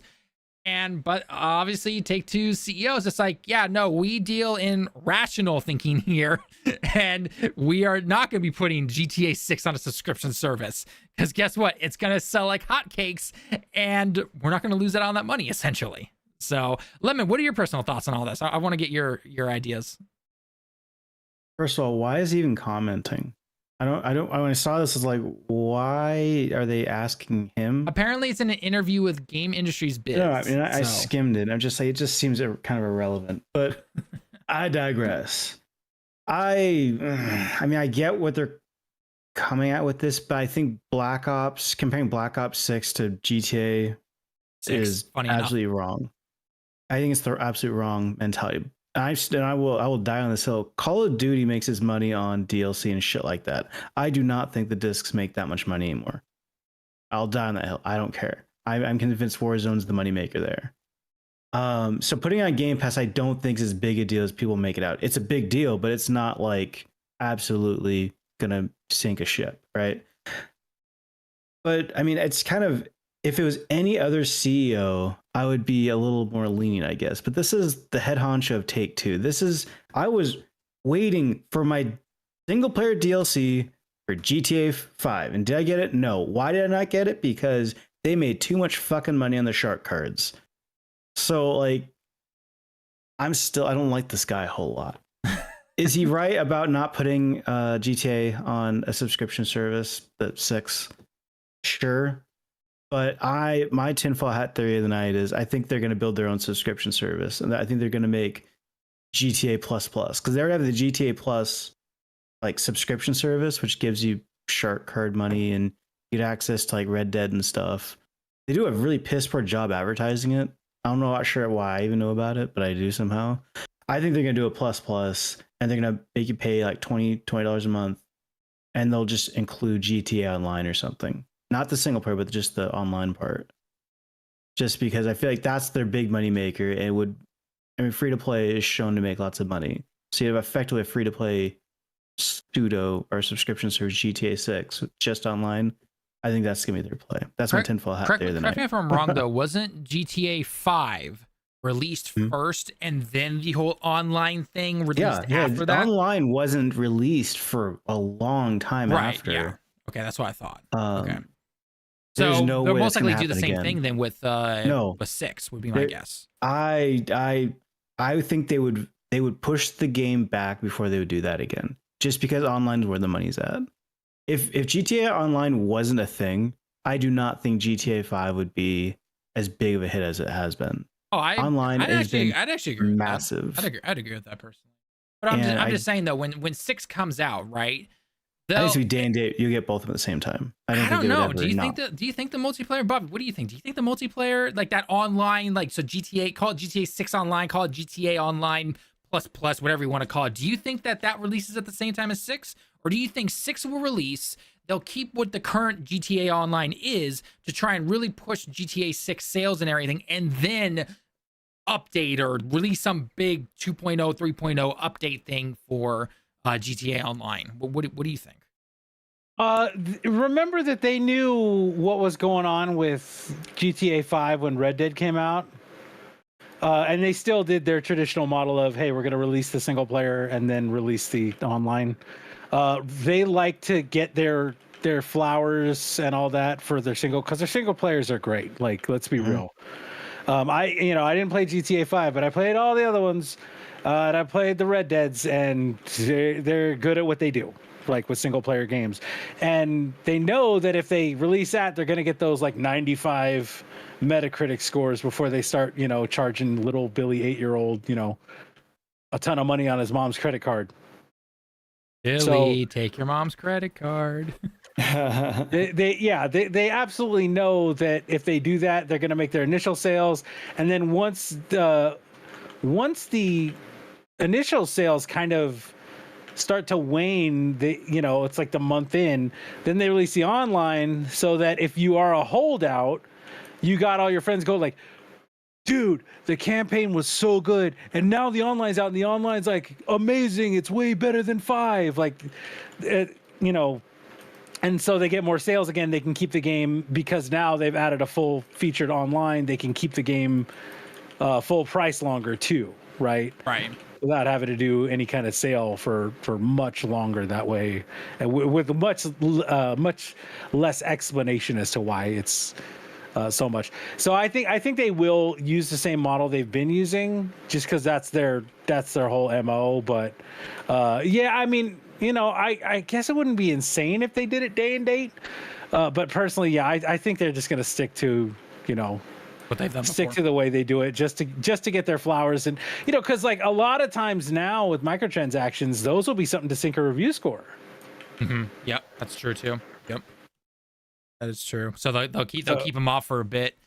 Yep. And then after the sales happen, a month into the game's launch, then they're like, oh yeah, here, by the way, bazillion microtransactions. But I don't think GTA could get away with that. Pulling the rug out from under you with microtransactions, just because, I mean, that is their moneymaker. I don't think they're going to want to do a month, even that, of not having shark cards. Well, no, because they're still going to get all that money. I mean, if you think that GTA 6 isn't going to sell minimum in the first month, minimum double-digit millions. Minimum. But I'm a board member on Take-Two, and you're telling me you're going to leave money on the table? Are you kidding me? But are they? They're not leaving money on the table though, because the current GTA line's still online though, so you can still go. Little Timmy's going to buy the GTA 6 or get it for Christmas, and you're not going to have shark cards lined up for him to use steal someone's credit card for. But there are shark cards though. They still have it in the current GTA line. And I'm telling you, in the new one, they can double dip. I think they're going to keep GTA 5 online running. They're going to have GTA 6 online and running. There's no reason to shut down the old one. I think it's going to tie in, and if you own GTA 6, you're going to get a bunch of new stuff. Sure, yeah, but I think they're still going to keep 5 going, and I think they're going to want to have 6 online going. 2 streams of shark cards. Yeah, I don't know. It's one of those things where obviously we're not part of the like you said, we're not part of the board or anything like that. Logically, business-wise, it would make sense to do everything that Lemon's talking about. But at the same time, based on what they've done in the past, it's hard to say what they're going to do these days. But then again, this is also a studio that takes 10 years to make a game. So yeah. I don't think, I don't know. We don't really know how long it took them to make GTA 6. I think they very well could have been waiting a long time just because they could. Oh yeah, it's the same thing. They were definitely doing Mario Kart. Okay, then I will change the way I said that. It didn't take them 10 years to make GTA 6, but they wait 10 years to make all this money and then start the new game, right? Yeah. They skipped a whole generation. Yeah, they skip a generation essentially, right? So, and then a lot of people are also predicting that this is also going to be when PlayStation announces a PlayStation 5 Pro, and this is what's going to push everyone to finally adapt to the Series X and the PlayStation 5 and finally get off PS4 and everything. I still don't think a lot of people are going to get off PS4, especially because again, Call of Duty is still going to be on there, Fortnite's still be on there, so why would you do it, right? I think what's going to happen is GTA is going to be because GTA has that power to say, oh, the next GTA Online experience is going to be so revolutionary that you need this new hardware. And when they do that, everyone else is going to be like, okay, you know what? They've done it, so we're making, we're going to make the next Fortnite in 8 months. Like, how they have like Fortnite Chapter 4 or whatever. Like, every time they restart Fortnite, They've done it like 5 times now. Yeah, they've done it a couple times at least, right? But like next time they do that, they're going to be like, hey, it's going to be next gen only, because I think they're going to let Take-Two kind of use their brand power to do. Like Take-Two can easily get away with it, right? It's kind of like Call of Duty. Call of Duty could have gotten away with it, but Activision and now Microsoft is not going to leave that money on the table, especially Microsoft. right? They're not right now going to leave any money on the table. But for Take-Two, they're going to go, you're going to buy whatever it takes to play GTA 6. So go ahead and buy an Xbox Series X, S, or a PlayStation 5, because that's what we made it for. So deal. And people will. And that's cool. But like, I really think a lot of people are going like, oh, is that the thing? And I'm like, yeah, that's the thing. That's going to be, what gets so many people into the next gen, right? Is because there hasn't been a company yet to really go like, no, you're going to get the next gen to play our game, or you're going to miss out. Well, and they're not releasing it on PC. We know how they prefer to release it on console. So you can't play it on a high-end PC. Is GTA 5 on PC now? I think it is, right? Oh yeah, I've owned GTA 5 on PC. That's what I thought. That's okay, so regardless, that was like 6, 2018 or something. I bought it. 6 is still going to be a minimum a year or two away, right? And obviously, I know the hardcore PC crowd, they'll wait, right? They can wait for as long. But there are a lot of casual gamers, they can't, and they will go out and they will get a Series X or a PlayStation 5, whatever the case. I mean, especially if there's some kind of deal that you see, like, get the brand new PlayStation 5 Pro now. It comes free with GTA 6 and a year of GTA Online included.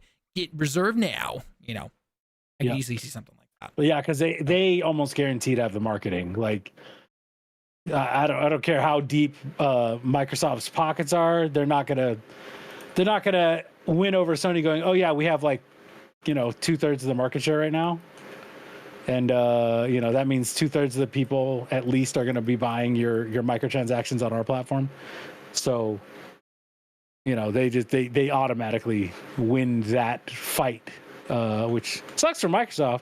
But, that's just why, Sony got, I mean, basically they announced at the beginning of Gen, like, yeah, we're working with Sony again, it's just, it's business. It's literally business. It's market share. Like, yeah, literally business.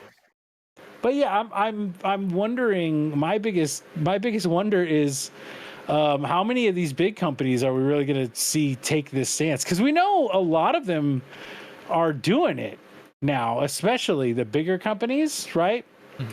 Which is why you see all these indie devs, especially on Twitter, you see a lot of them going, "Oh, my game is going to Xbox." It's like, oh, okay, so they gave you the Game Pass bag, for they gave you $150,000 for your game to go into Game Pass, right? Because otherwise, it might sell 2,000 copies for $10, right? So, you got that bag. Good for those indie devs, because hopefully it can help them make their next game and learn and do all that. But you don't see a lot of huge AAA stuff coming to Game Pass anymore. And a lot of that has to do with Microsoft owns so much now, they don't need to pay for that anymore, right? That's true. Yeah, they own 2/3 of the industry. Well, yeah, the only other people doing their own subscription services are like Ubisoft. Ubisoft has their subscription service, and then EA has theirs as well, right? So then who's left? Technically, of the third-party developers, it just should be Take-Two. Yeah, Take-Two. They will make their own subscription service too. Do the same thing. Yep. And if the higher ups are anything just like all the other higher ups and these other companies, they're gonna think it's an easy thing to make a subscription service, but who knows? Maybe they don't. I don't think so. Not anymore. I don't think they will. No. Maybe they were pondering 3-4 years ago. Maybe they would have done it, but at this point, I feel like that ship sailed. I don't think anyone's gonna look at subscription services. It makes me wonder why EA and Ubisoft still try to do it though. It's a sunken cost fallacy. That's just how businesses run. Unless it works, maybe just for something like EA, I could see potentially where you have a thing where with their sports games, right? If you make it available on your subscription service, and then with how much money they make on those microtransactions, it's a good deal right there, which would make more sense, right? I'm not really sure, or it just doesn't matter. They say we put this stuff on there, and we're still making a crap ton of money from our sports games and microtransactions and everything. It's just not worth their time to get rid of it, I imagine. That'd be my guess as well. Yeah. So Ubisoft, I mean, EA makes sense because like you said, the sports DLC, those my teams Ubisoft things is what I'm just ridiculous. really, especially because Ubisoft doesn't have that. They don't Right. have that crazy DLC Right, channel going on. and- Ubisoft, you got to think it actually does make more sense for them, because how many times have you guys held out and got a Ubisoft game for $10? And if you pay for Ubisoft, Ubisoft Forward, is that what it's called? whatever it's ultimate. Yeah. If you pay for subscription that, that's $18 they're making from you to play the game. That's true. I'm just more surprised that they're putting Star Wars on there when Star Wars is a big IP and they've got to make their money on that. They've got to make. I mean, a lot of the reason is because a lot of people don't even know that Ubisoft has a sub service. I was about to say that. too. With EA, EA is actually the best value in my opinion, because it's only like $5. Well, it's Yeah, also on Game Pass. Yeah, it's included if in you get Game Pass Ultimate. Yeah, if you have Game But Pass like on Ultimate, it's Steam, included. I have signed up for EA Play, and like originally I did that and played like Dead Space 1 and 2 real quick, and then I was like, you know what, I'm just gonna buy these next time they're on sale. PlayStation Plus also has an EA. It's combined with EA or something like that. What are the tiers is? I can't Probably remember. like extra or something. Extra, Probably yeah, I the, think probably something the like that. probably the premiere, right? I think so. But I think regardless, though, in Top the one. end, it's going to be an interest. This I guarantee right now. Over the next, I'm going to say year, I'm going to predict that GTA 6 is probably out in the fall of next year, right? So from now, August of 2024 until fall of 2025, it's going to be interesting to see what happens with, because during that time, we're going to see the release of GTA 6. We're going to see the release of Black Ops 6 on a subscription service, while also obviously being available everywhere else, right? So what's going to happen with those particular numbers? And we're just going to see what happens with subscription services generally going forward. As you guys know, if you saw our video before, Bobby and I talked about how Xbox has a lot of stuff coming out now, but it's too overcrowded, as we showed with that particular schedule and everything. How is that going to affect things? Is the price going to increase again in 2025 for something like Game Pass, right? So it's going to be interesting to watch these numbers, at least from my standpoint. I know for your average gamer, probably not, they don't really care anything, but I'm definitely interested to see what's going to happen between now until the time the GTA 6 releases, most likely in the fall sometime. Definitely interested to see where the numbers are and kind of look back over just the timeline and everything. I personally find that interesting. I know a lot of people don't, but we'll just have to wait and see what's going to happen there, I think. All right. Yeah. Actually a perfect spot to end it right there. Cool.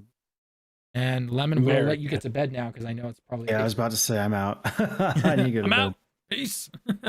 Have a good evening, bud. Yep. All right. Take See it you easy, man. later.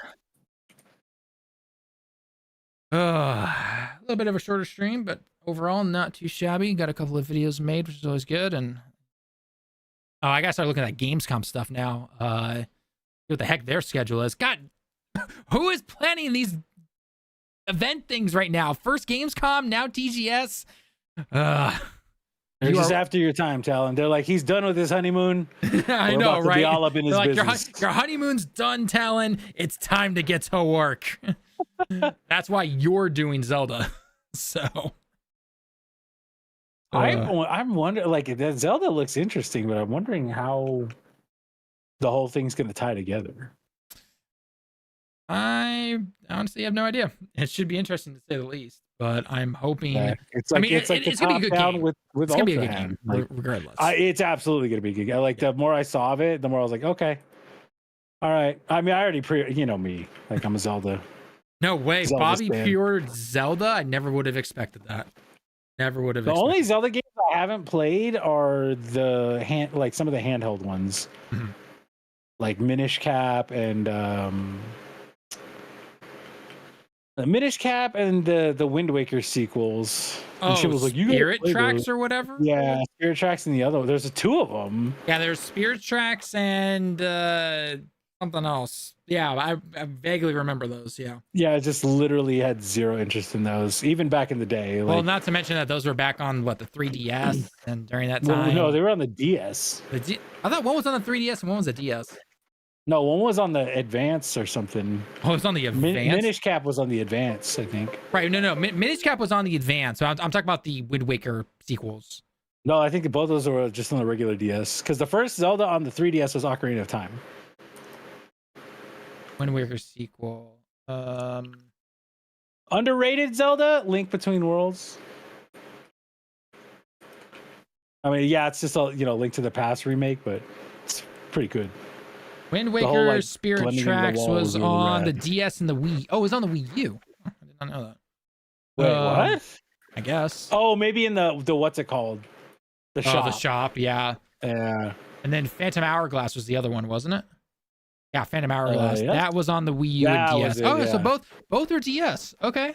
All right, color Yeah. me shocked. All right. 2007 and 2009 they got both those games out. That's impressive. Oh yeah. Back in the day, especially on the DS, you could crank out a game in like 6 months, easy. No time whatsoever. Oh, Dude, here's when I worked for EA, we mainly worked on DS, and it was just those games were coming out. I mean, some of those games were made in like 3 months, and you could tell when you were testing them. yeah, I was going to say you could definitely tell right there. So. All Like, right. half the shit in this is misspelled, y'all. Like Nintendo's not gonna play with that. Come on now. Well, wasn't it? Were those like Barbie games or whatever, or like those little kid games that like the average Oh, person would never dude, touch, I can't tell you how many like Bratz games, and like there was like one of the years we had like it was like 4 Bratz games that came out all at once, so we had to test like all 4 of them super fast. Mm-hmm. And that was just hellish because it was just like 6. Like we're basically like they're games made for young girls to like play through really quickly. So it would take us like we could play through them in like a day. Yeah. So we do that, and then they'd eventually just go, yeah, good enough. I do find it interesting that Tango Gameworks was picked up, but Redfall maker Arcane was not picked up, or Mighty Doom Alpha Dog or anything. They weren't picked up. I almost wish that Sony would pick up Arcane. Oh god, that'd be hilarious.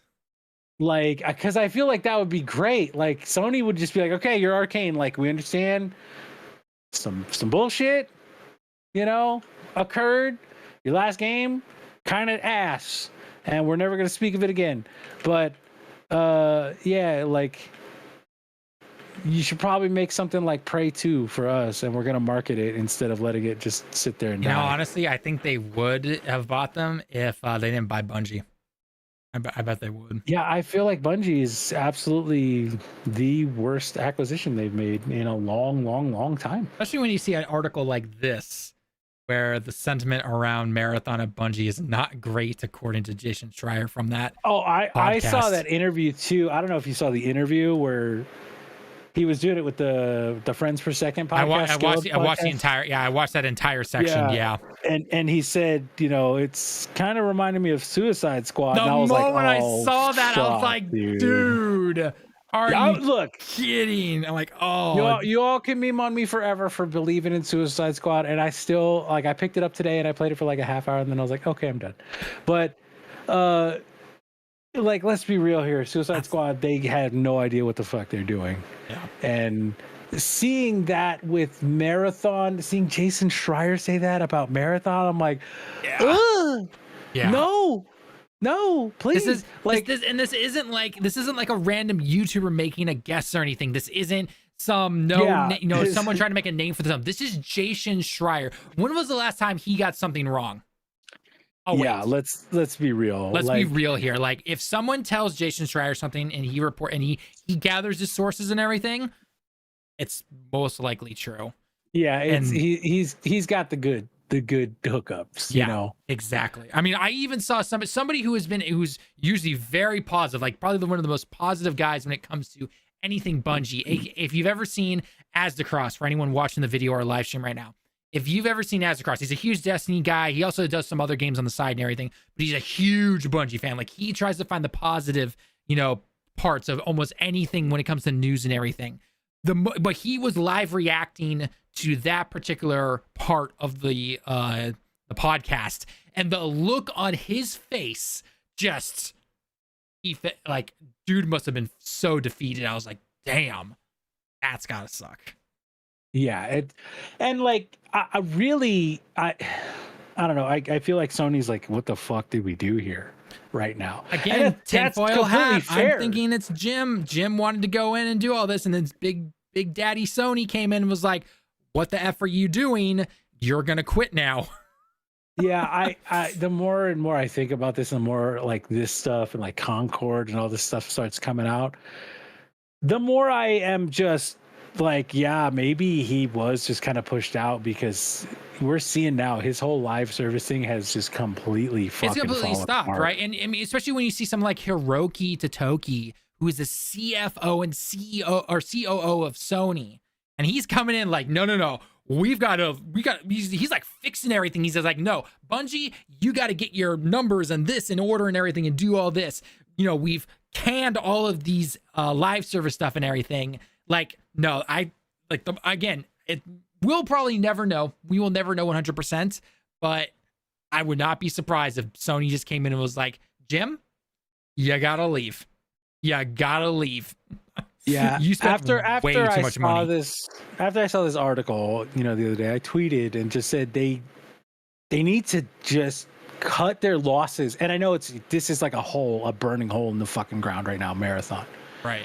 Because the more and more we hear about it, the more we hear like, well, it was an extraction. Then the Tarkov players came in and were like, this is some of the most boring shit we've ever seen. And so they're like, oh shit. Then they pivoted to hero extraction. And then they had some people who play hero games come in and they're like, this is fucking boring. Why would we play this? And so now what are they going to do? Like, this is just completely fucked.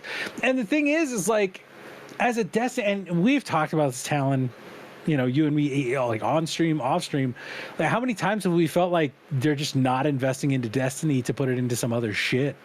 I mean, and then that's exactly what they did. Like based on everything that's come out recently, that's exactly what they did. That is exactly what they did. That's exactly because if you're a longtime Destiny fan, you knew something felt off when no PvP maps, no focus on. There's a lot of stuff that they weren't really focusing on for Destiny, and all of a sudden we're hearing about all these new projects, Gummy Bear and Marathon, and all this other stuff, and you're just like, wait, why aren't you focusing on the thing that's actually making you money right now? Like, I get the idea of not putting all of your eggs in one basket. I 100% understand that, right? But to take away key senior positions in development and everything from your game and then put them onto something completely else, that was not a good move. Really, what should have happened is Bungie should have taken one idea, narrowed all this shit down to one idea, and been like, okay, what is the most promising idea that we can really do out of all of this shit that we have? And then we're going to have, small teams start to develop that and really see what they can make out of it. All the while, we're cranking out as much stuff as we can for Destiny. We're making this game as great as it can possibly be. Oh, we realized, like, let's say Gummy Bears. Oh, Gummy Bears is really promising. It's starting to feel really good. The ideas are coming together. It's looking good. Okay, now we're going to take off more people. And we're going to say, hey, you know what? We're going to scale back a little bit on Destiny. We're going to make the expansions a little smaller. Final Shape was a fucking monster of an expansion.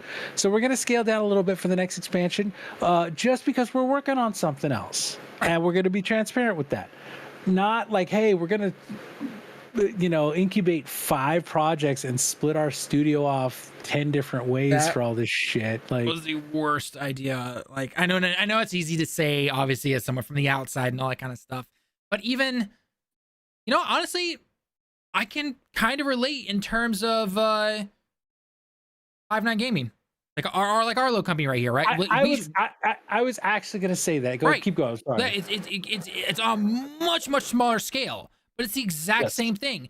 We had one channel to start with, and then we broke off into 6 different channels. And luckily we figured that out within like a couple of months that like, no, this is a terrible idea. Stop everything, focus on one, build that up, right? That's exactly that's what we're doing now. That's what Direct has turned into, thankfully.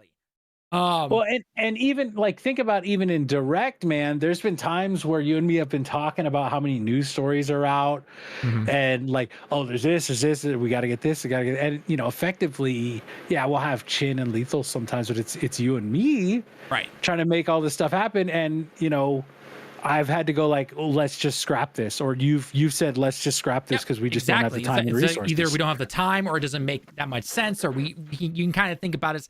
Probably not going to do as good if we more focused on this one thing only, and that kind of stuff. Luckily, we've been able to kind of do a lot more of that stuff now, thanks to the streaming idea that we've been doing now. But yeah, it's on a much. I didn't even think about that until now. Like, it is literally, we are literally we pushed in the right direction compared to whatever Bungie was. I mean, based on all the news and everything, we knew that this kind of stuff came out, or was starting back during Forsaken, like right as that was releasing. Yeah, that came out, and Activision was, they were not happy because it didn't sell 50 million copies. And Bungie was like, we love this, and we're happy that our player base is happy with it. And the player base is like, this is the best thing you've ever made. Right. And they all thought they were going to stick with it. Like only that. Right.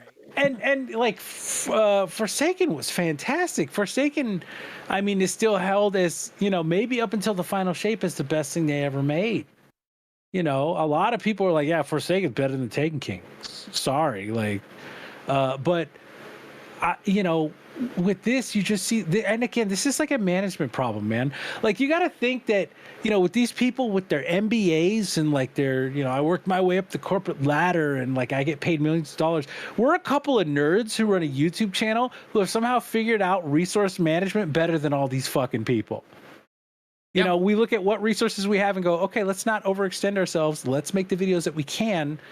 And we're trying, and it's just like, it's something as simple as that.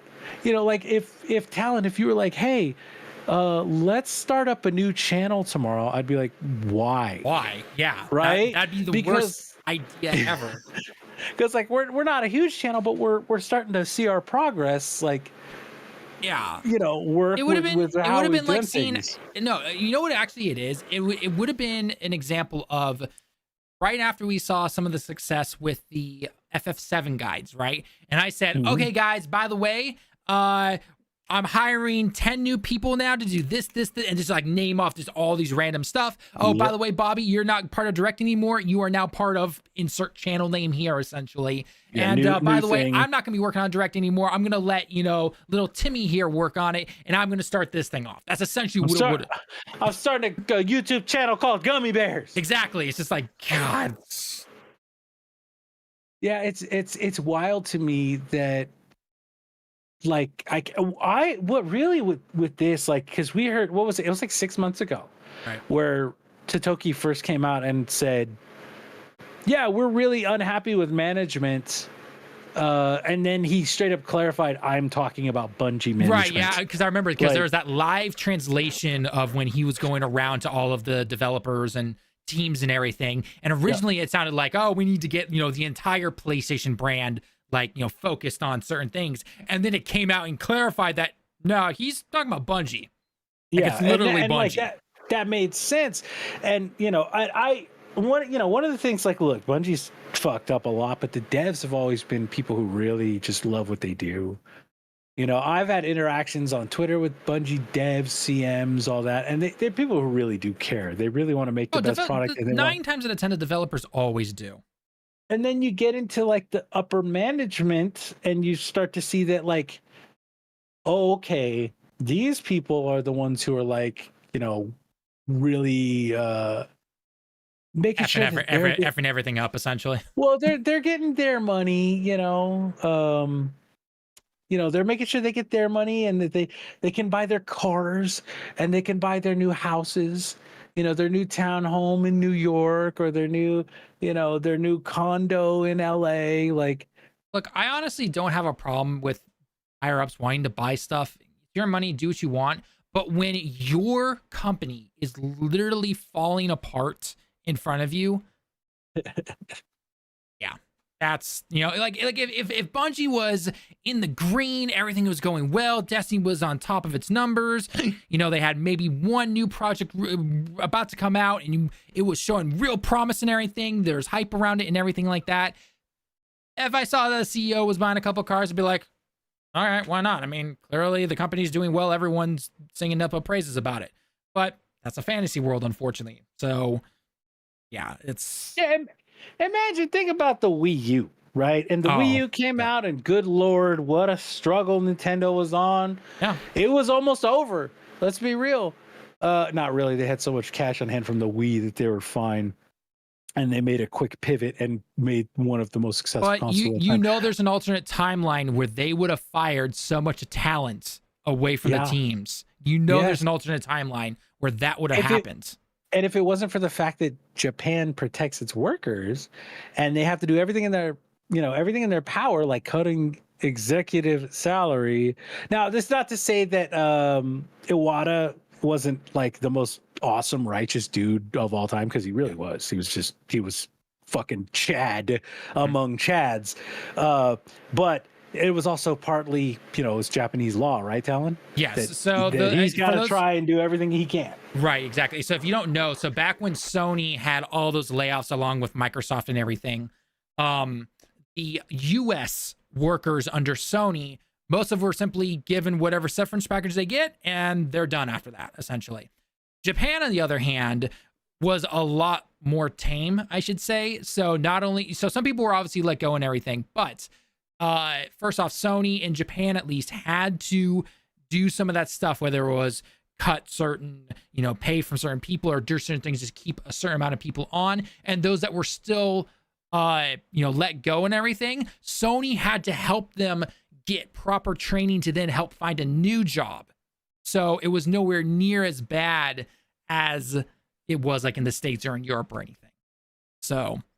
And that's to an extent most likely what happened with Nintendo. Again, not to take away from the head at the time of Nintendo for cutting his pay and obviously doing the right thing and everything like that. But that was part of that. But he also grew up in a country where that is the norm. And so he wasn't raised to be a jerk CEO, essentially, right? He was raised to have empathy, and he probably knew a lot of the people that worked at Nintendo. And we've seen that has worked, because guess what? They kept on most of the people from making, Mario and Zelda and everything like that. And the Switch has had record profits across the board. We already talked about millions of copies of every game, even B-level tier games sold and everything. And then that statement came out about, hey, the people who are working on the Switch 2 right now, we're doing that transition now where the people who started all this stuff, they are going to be retiring soon. And we have trained our replacements, essentially, because we didn't just simply fire them. And they now have the skills, the resources, and everything to continue the greatness that is all those Nintendo games and everything. Yeah, I'm grateful for that every day, because, man, I was just playing Mario RPG today, and what a phenomenal little remake that is. It is, yeah. I forgot I stopped in the last bit of it, the factory at the end, and I was like, oh, I'm basically done, I'm good.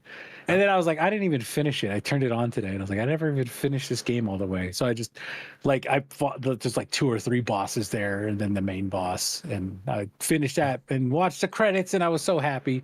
But yeah, imagine if all that talent had been lost because the Wii U, they had a couple, bad years, and they overextended themselves.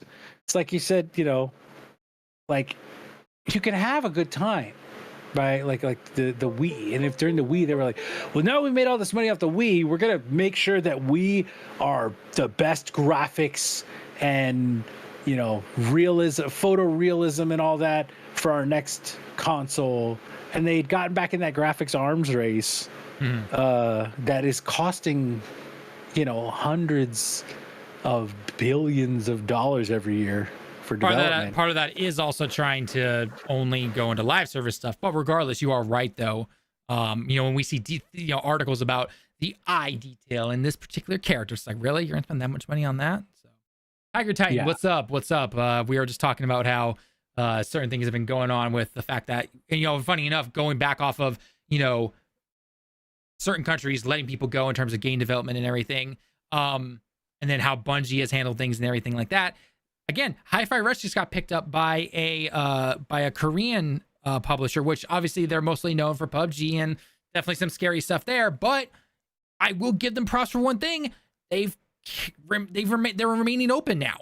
They're not closing. Yeah. So I give them props. I give props where it's due. That is a prop right there that I'm just like, you know what? That's great. And that means potentially they can make a Hi-Fi Rush 2 or, make something else. And I mean, why not? Especially if this particular publisher in South Korea takes the same steps that we've been seeing from other publishers within that country, aka what happened with Stellar Blade, where they're mostly known for a mobile game, but now they made Stellar Blade, and that got like 8s and 9s out of 10s across the board and sold extremely well. So, yeah, there's hopefully some hope there. But regardless, the main thing to look at is that, you know, I feel like this is not the end when it comes to something like Bungie layoffs and other layoffs, unfortunately, within the states and everything. And, you know, I know we're going to see more layoffs from especially Microsoft. They're still easily. so overinflated. And I wouldn't be surprised with like Sony and Bungie, they cut more. I'm expecting especially if Marathon doesn't work. Dude, Hiroki's going to come in and be like, yeah, no, Bungie, keep bringing those numbers down because you guys are still way in the red and everything. Or, you know, cancel this other project that you secretly have or something like that. Because I'm sure there's a couple projects that we don't even know about that they potentially have. So, and it probably didn't help that they also tried to get another office made in freaking Bellingham, Washington, of all places. Yeah, and then didn't they build one like across, like in Europe as well? That's news for me. Bungie office Europe. In addition to, here we go. In addition to more than doubling its headquarters space in Bellevue, Washington, Bungie announced plans to open a new studio in Amsterdam by 2022. Yep. And I think no wonder they're bleeding money. I mean, yeah, I think they closed both of those. Is it closed? Yeah, I think both buildings were closed. Both the Bellevue one as well, you mean? Yeah. Bungie office, Amsterdam. Bungie Amsterdam office. First international office in Amsterdam. Did it close? This is all from 2021.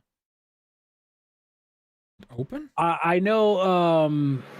I don't want to say her name because I'm not going to put her on blast. But one of the former community managers on her Twitter account mentioned that they built the big offices only to close them down like 8 months later or something. Close. Which is nuts to me. Like, that's so great. And look, I get it. Like, you want to get ambitious. You want to expand, right? Because they were talking about, like, we want to get into publishing before they sold to Sony, like, which is just so weird. Okay, so hang on. So the company is growing its home as well. Yada, yada, revamp space.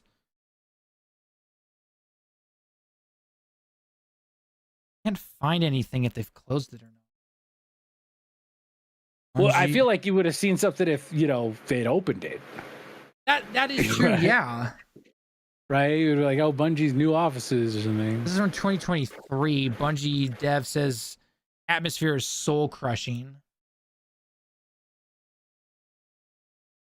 Yeah, amid layoffs. But this is from last year, though. We knew about this. Yeah, that's what we talked about end of last year. End of last year, yeah. We talked about that already.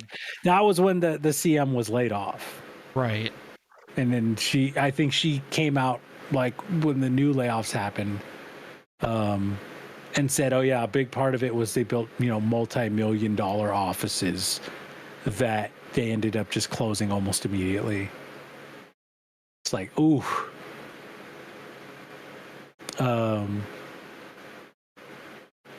So that's. Here, this one, former Bungie worker claims studio face. This one? This is Reddit. Face insolvency. No, that's what the article that.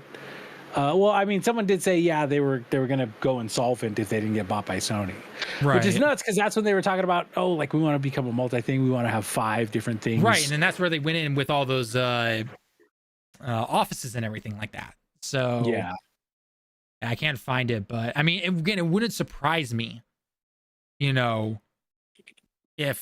like if you Google Map something, the Bungie office says, it already says close or something like that. And here, let's just do that Google Maps.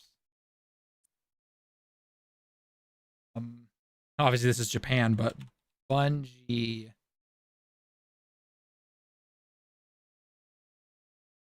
Yeah, of course it's not. Okay, I gotta leave Japan for a second here. Way over to the US, going to Seattle, Bellevue area. All right. Bungie Inc. Here we go. So this is in, Bellevue right here. It claims it's 24/7, so maybe this one's still open. No, they still have their original office. Right. But maybe it's the other one then. Yeah, it's the new one they built. Go to Amsterdam. I'm gonna search Bungie, see if they ever opened. They might have ever opened it in Amsterdam, but I know they opened the one. Closest thing I get is Bungie, but EE. It's not actual Bungie. Yeah, that's not it. Yeah. But they probably did, thankfully, not build the one in Amsterdam. But yeah, here, let me see. Because I mean, if you think about just simply logically for a second, right? Amsterdam is nowhere like the States, right? Amsterdam is very pro worker and everything like that, and obviously that means that there's higher taxes and everything, and just probably trying to get permits to build it is probably pretty expensive, right? So I'm not surprised they didn't fully go through with it or anything like that. And then especially when we find out that they're not hitting margins by 45% last year in terms of their revenue, and then even now we know that they're easily in the red. Like, I mean, again, take it back to us right here. It would have been like seeing after minor, a little bit of success with the FF7 guides, and I said, okay, guys, by the way, you're all coming to work in Japan. I just rented a whole office space in downtown Tokyo. Obviously, a huge jump there, regardless, but still, same kind of mentality in the end. Yeah, and that's. I mean, don't get me wrong. I would love for you guys to be able to come out and work out here with me and everything. But regardless, I'm clearly in no spot to be able to do that just because we had some success. So yeah, exactly. And that's good leadership. That's what I'm talking about. Is like we recognize, oh, hey, yeah, we had a great. I mean, we even talked about it, right? At the time, we said, hey, we had a great month. Let's, we're going to try and keep things going like this. That'd be great, but we're just doing what we can do. Right. Or any kind of changes are small, very small incremental changes that regardless if we did continue to do well or things maybe dip down a bit, it wasn't going to all of a sudden kill everything or, we're down, X amount or something like that. Right. So, yeah, jeez. Like of all the places that they were going to make an office, another one in Bellevue and Amsterdam. Like, damn, are you trying to bleed money when you're clearly in the red right now?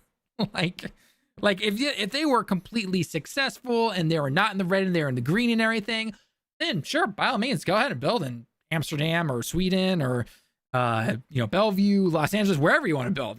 I don't care. It's your money. You're in the green. You're making the good business decisions and everything like that. But you are not. And no, before anyone tries to say like, well, it's because of the knitting classes that they had. Honestly, I don't fault Bungie for having those kind of like side, things for their workers to de-stress and everything. I 100% actually get that. I think that's cool. Right. The reason tech companies have that stuff is to attract good talent, right? Because another tech company will offer that stuff and they'll go there. Right. If you think Bungie's the only one who offered or offers that kind of stuff, you're wrong. A lot of them do. I remember seeing a video about the Square Enix office actually here in Japan. It was if you guys have ever heard of Paulo from Tokyo, he follows a lot of like Japanese workers here all over in different industries.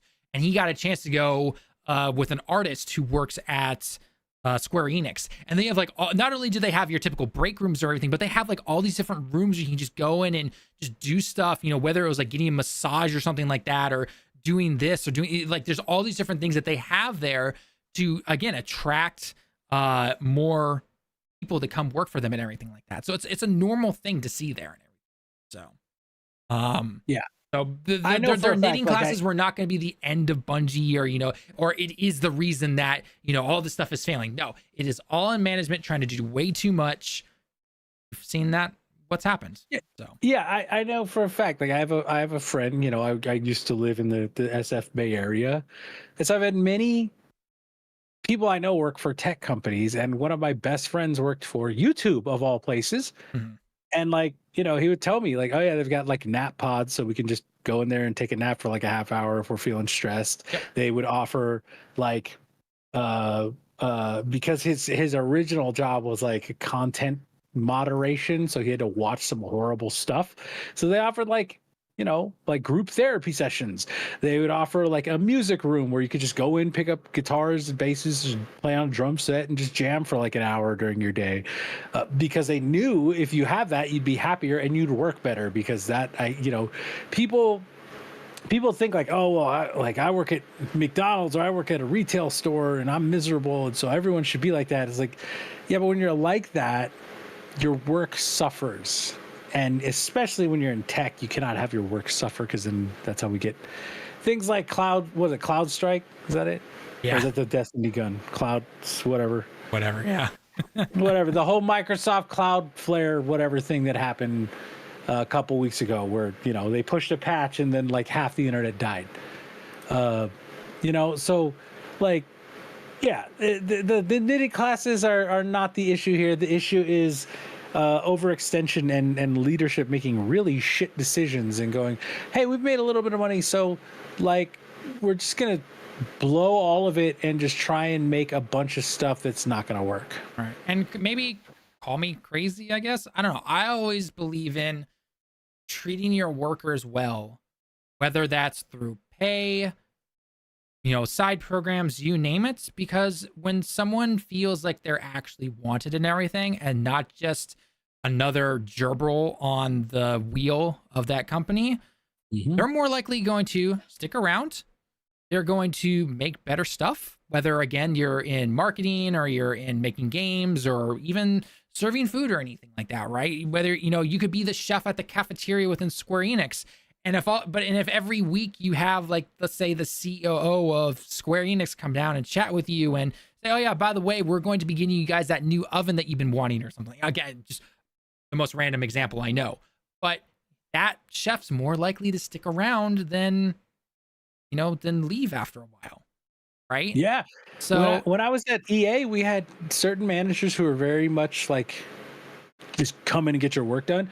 We had other managers who would be like, hey, like, let's talk about this stuff you found and, how we can improve your reports on stuff like that. And I know this is the internet and everything. And so, people always got to act one way when in real life they're this way and everything like that. But I don't think it's controversial to say that, hey, treat people. It goes back to those old sayings I learned way back when I was a kid. Treat people the way you want to be treated. Right? Yeah, there's nothing wrong with treating people right, and and also to an extent improving what has been done beforehand, right? You always hear people saying, like, back in my day I had to pick myself up by my boots and do this, and it's like, okay, then why not try to make things better so that the next generation or the next workers or anything like that don't have to deal with that stress and all those low points that you had to hit, right? Why not try to make things better and everything? We're not saying to make things where they don't have to do anything and you literally get free money, but make things better overall so that people want to come work or want to be part of that or do this or do, I don't think that's a controversial thing to say. Maybe I'm wrong, but I don't think it is. No, you're right. I mean, you gotta stop shifting all money to like the higher ups, right? That's a big problem in America, where executives, like Pete Parsons get paid, $15 million a year to run a company into the ground, while the devs who work very, very hard live in one of the most expensive areas on the planet and, have trouble surviving because they're barely paid enough to get by because Bellevue, Washington is insanely expensive, right? Yeah, exactly. And that's, again, that comes down to leadership problem. Like, and that's why we're seeing like one of the things like, anyone who's watched the channel knows that I criticize Microsoft all the time because I want Xbox to put out some goddamn games that I want to buy. But man, the fact that they're letting entire studios unionize, I'm there for that shit. Yeah, that is positive right there. That when I see that, I'm like, oh, okay. First off, I'm shocked, because I thought they might try to put their foot down on it or fight it, but they're not, which is great. And I am all 100% for that. I mean, the fact that Bethesda got to unionize and everything, that's definitely really cool. And then we saw that Blizzard, I believe. Blizzard just recently, yeah, I think or they said they're going to, or they're about to, or something like that. Yeah. Which I can tell you right now, they would not have under Bobby. No, he would have like sicked a pack of wild dogs on them or something. Yep. Guy's a sadistic bastard. But you know, like, Does it hurt to have the same name as him? I knew my name first, so that's I'm cooler than he is. So I don't have as much money, but I'm a nice person. So you know, I try not to like tell people who work for me I'm going to kill them. You know, stuff like that. But yeah, it is weird because, you know, like, I've met other Bobbies, and Bobby's generally the name of someone who's relatively chill. And then hearing, like, you know, he was like covering up all the allegations and accusations and then threatening his employees and stuff. It's like, dude, Seriously? what the fuck, man? Like, you're bringing us all a bad name here, guy. But you know, it just with all of this stuff that we've heard lately with Bungie, I'm just hoping that, you know, if Marathon really is that bad, Sony just goes, get it out. That team, we're gonna find, you know, we're gonna rehouse them. We're gonna find spots for these people, and we're pivoting everything to Destiny 3. You know, we talked about this last time. I said that when Lemon was here, and I even had to tell Lemon, like, Lemon, you're right, man. They're not even talking about Destiny 3 apparently. Yep. You know? Yeah. And I didn't expect that because, like, Destiny's your moneymaker. And, you know, it came out the whole thing.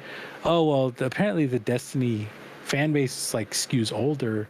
But it's like, who do you think has, like, cash to blow? Yeah, money to buy things, right? Yeah, like, yeah, sure, little Billy is gonna buy, you know, the Fortnite skin. Little Timmy, or little Iron Cane's gonna buy the Trunks Fortnite skin. I love you, Iron.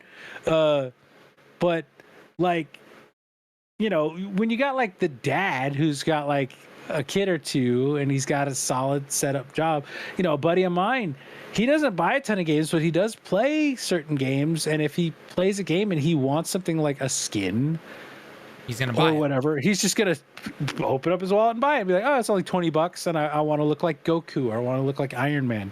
Fuck it. I'll do it. I think some of these companies, and I already know why they do it, because board members, CEOs, the whole 9 yards, but they need to stop trying to think that just by going younger and trying to beat out Fortnite, it's not gonna work that way. Fortnite is a once in a lifetime thing when it comes to how successful that game was. We haven't seen anything since. There's a good reason for that. So instead of trying to focus on these younger kids that are not going to be taken away from something like Fortnite, focus on your community that is making you the money. Find ways to bring new players in. Absolutely. I'm not saying they shouldn't do that, but don't try to just be like, you know, these old dudes are in their 30s. We shouldn't be catering them. Focus on these, you know, 12-year-olds over here and only them. That's not a good plan in the end, in my opinion.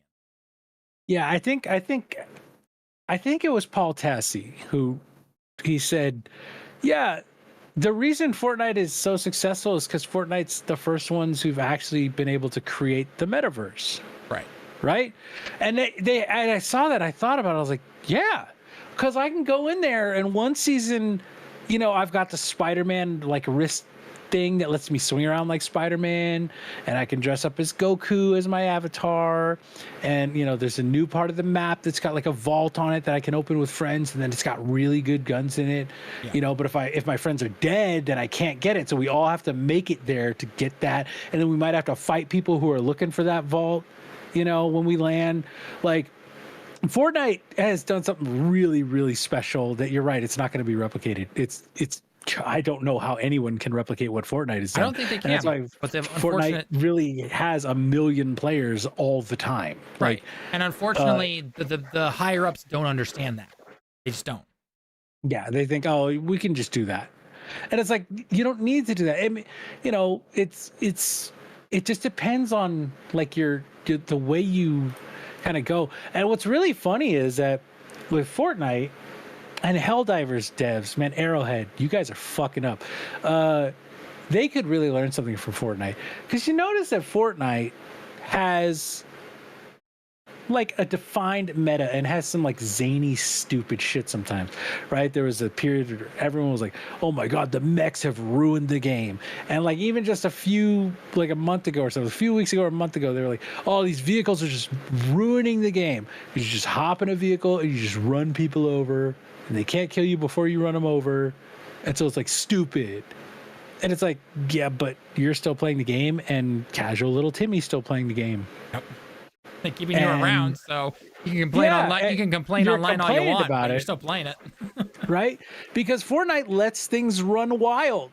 They go like, "Oh, we have this new stupid laser gun that like deletes people, and there's like 2 of them on the map." And if like little Timmy finds it, he's gonna get the victory royale. And that's like cool because then little Timmy feels like, "Oh, I got it." I've been seeing some things with Helldivers too, because I know their big new thing just released on the platform or whatever.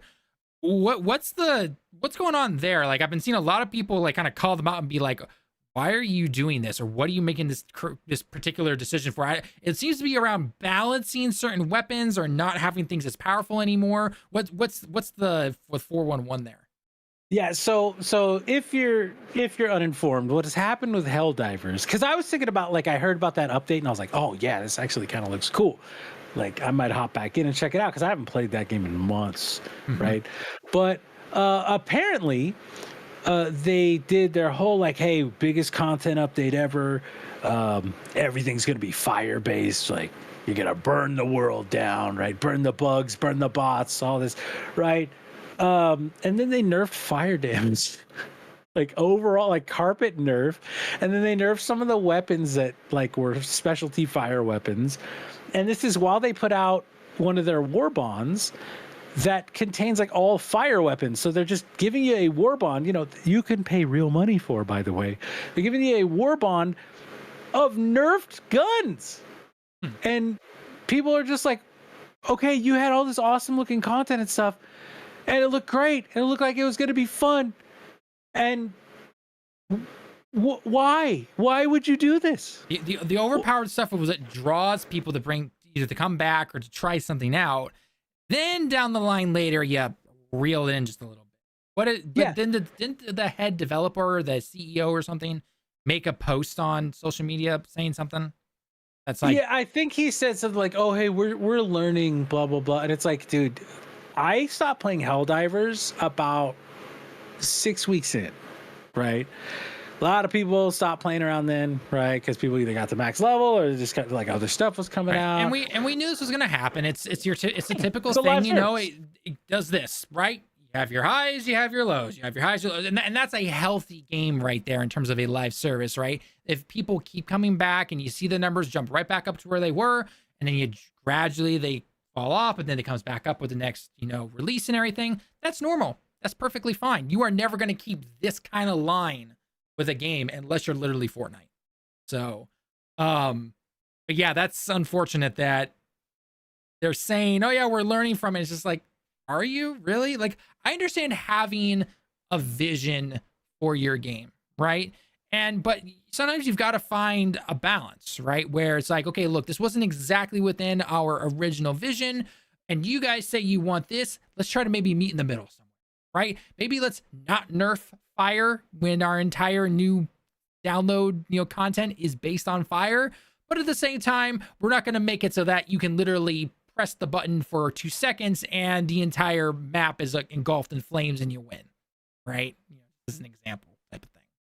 I don't know. That's at least the way I personally look at it. Maybe try to meet in the middle. Yeah, you do not want players completely walking through content, and especially on those higher difficulties. Like, I get that. Yeah, well, there's some players out there who have every stratagem and every war bond, and there's like they're hyped up on G Fuel, so they're sweating all over their keyboard and mouse or their controller, and doing like super Helldiver difficulty and all that.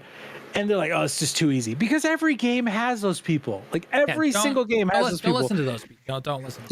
You see those people who like play Destiny raids and go, "This is just content. It's so casual and boring." And like think about the times when we've done raids, Talon.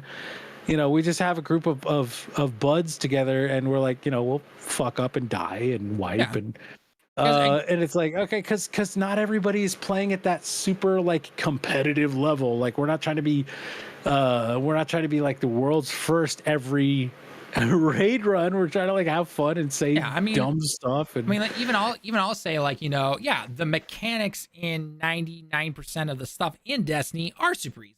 They are.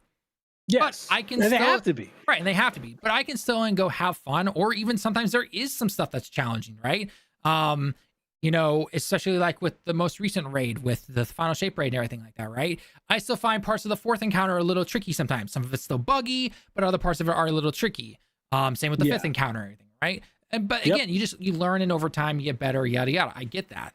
But I'm not sitting there and again, this also comes down to the fact of, look, if something truly is stupid easy for me to do, then I'm gonna just go play another game for a bit. And I feel like those people online are always like, this is so stupid, freaking easy, what to change this, do this, blah, blah, blah. Just like, and go play a different game for a while. Come back when new stuff comes, or this or that. They're not gonna make it just for you to make sure that it's this one particular way and everyone else gets pissed off. Guess what? They're gonna go for whatever the majority like, not the minority. That's just the way it is. That's one of those things with gamer mindset that I found is just like, and especially when you're talking about Destiny, like, let's be real. They just said their player base skews older. Like, Destiny is a dad game. It is. It is a dad game. Like, it is a game for people who grew up playing Halo and Borderlands, and it's a mix of those two games. And people like me who are dad age love Destiny, right? I have a disgusting amount of hours in Destiny 2. I had something like 3,500 hours in Destiny 1. Destiny 2, I have 4,819. Now, to be fair, Destiny 1, you could tell I played a lot more because that was only out for 3 years. And I had, like 3/4 the amount of time as I have in Destiny 2. But that being said, Destiny, it's just a game for a particular group of people who grew up on Halo and Borderlands. And that's what makes me love it. And the fact that they just keep it going with like cool new ideas and cool new guns and like little stuff for me to collect. And that's why I'm like playing First Descendant right now. I'm like, oh, it's a new game where numbers go up and I can play hard missions and get stuff to collect new guns to make those numbers go up, right? Like, and just collect as much stuff as I can. Yeah. And like, there's a group of people who like that game. And unfortunately, that group is getting older. So if you don't want to like cater to that audience, I guess that's cool. But if it's me, I'm going like, look, we have a really dedicated audience, like this was the end of a 10-year saga, 7th year in this game. After all the frustration and stuff, this game would have broken its all-time peak if they didn't have the servers just get overwhelmed. Right, the servers literally could not handle the amount of people trying to play Destiny 2 when Final Shape released. Right. And I think part of that is also unfortunately due to all the stuff that's happened in the last few years and everything. If they had never tried to go too many projects and take so many people off of the game, but at the same time, you're absolutely correct in terms of the servers just could not handle it, essentially. Yep. Right. And it's unfortunate, like, because you want to see studios like Bungie that have been around forever that like people love. It's just like Gearbox. Like Borderlands 3 was fun, but it's kind of a mess after Borderlands 2, which was so great. Yeah. And part of me wonders they had Battleborn, but they also had that other project that they were incubating for a while that was supposed to be like an arena shooter, fast-paced thing that just disappeared off the face of the earth. I forget what it's even called, but they were doing something else for a while. Then like Borderlands 3 came out and it's like kind of a mess. Now it's fine. Like, but like it's not as good as Borderlands 2. Yeah. No, but it's still pretty good. Like, and I'll play Borderlands. But again, this comes down to like, it's like the same kind of thing as Left 4 Dead, right? Left 4 Dead is like a certain group wants Left 4 Dead 3. And I guarantee you it's people who are like 30 and older. Right? What is that? What's that horror Sony game that so many people, or apparently a lot of people want, but Sony like refuses to recognize it or something like that? It's not Bloodborne? No. It's like a horror game. It's not Left 4 Dead. I don't know what I you're don't talking remember about. what it is. PlayStation horror game. A PT? Like Dead by Silent Daylight, Hills? I think. Dead by Daylight? No. Dead by That was- Daylight's the 4-on-1 Yeah, game. the form, whatever. Silent Hill. Silent Hill is coming out. Dead Island. Well, there was PT, which was the Silent Hills remake that Kojima was going to do. Right. But then they scrapped that, and that became like Death Stranding, and then now they're doing Silent Hill 2. Maybe it was Days Gone. Oh, that was a zombie one. That wasn't really, Yeah. I guess, sort of a horror. Yeah. But like, because there's some recent news. I think, assuming it is Days Gone. Days Gone. With the motorcycle guy. Yeah. So like, Yeah. So like, as of like 2022, it's hit like 9 million copies sold, and a lot of people are like, "Why isn't Sony wanting to make a sequel to this and everything?" When in reality, like, it didn't sell that well at the beginning, and the only reason it's now hit these numbers is because it's been on some deep sales for a few years now. Oh like yeah, that. I see that game on sale for like $7 on Steam all the time. So Yeah, like, so this you whole can't thing do about that. outpacing Ghost of Tsushima, it's like, well, first off, it's because Ghost of Tsushima is rarely on sale, and this game is like always on sale. Like, I'm pretty sure if Yeah. I went PSN store, right? It's, And that's the other thing is like, I'm really hoping when they put out this PlayStation Pro, if they can find a way, and I know they don't want to lose money on hardware, but if they can find a way to make that Pro $500 and then make the standard PlayStation like $400, and then maybe the digital only like $350, ooh, you're gonna see that adoption rate. oh shoot yeah, through they the will. roof. It will shoot through the roof. I'm still thinking the Pro is going to be 650 to 700, but I mean, in a perfect world, I would hope for that. I can't see them rationally doing it more than 600. I can't. I know. Because like, I know they don't want to lose money on hardware, but nobody is going to buy something that's over 600. Like me, now that I've got the new job, and especially if it gets to where, right now I'm seasonal, but they're like, we're trying to keep as many people on for permanent. So just come in here and do your job right. Right. So I'm going to do that, hoping to get permanent. If I get permanent, then, I'll think about buying one. But if it's over 600, I'm just going to be like, you know what? I got a PS5 that works fine. I mean, remember Like, wasn't the PS3 600 originally? It was. Yeah, and look what happened there. So Yeah, exactly. The PS3 didn't start taking, and I hope they recognize that and realize like we can't put it out for that much. If they can put it out for 500 and take a loss and get people like on it for like it, and again it comes down to like the best place to play GTA 6, right? Like the best place to play Ghost of Tsushima 2, the best place to play Spider-Man 3, right? If that, or the best place to play Venom, right? Is the PS5 Pro. You're gonna hit like ultra resolutions in every game, comparable to like a 4070 or 4080, right? With upscaling and all that. Like, cool. Like I'm down with that. But if it's $600, it's like, dude, I'll just wait for your games to go to my PC because I already paid for that. And I'm going to build a new one of those anyway. So exactly. Sorry, like I'll just wait, or I'll play them on my regular PlayStation 5. And if I really want to play Ultra down the line when they go on sale, I don't think I've done that. I don't think I've bought a PlayStation game. Oh, I have Horizon Zero Dawn, because I wanted to play that at 60 FPS. And I do want to play Ragnarok on PC. I actually want to play Ragnarok.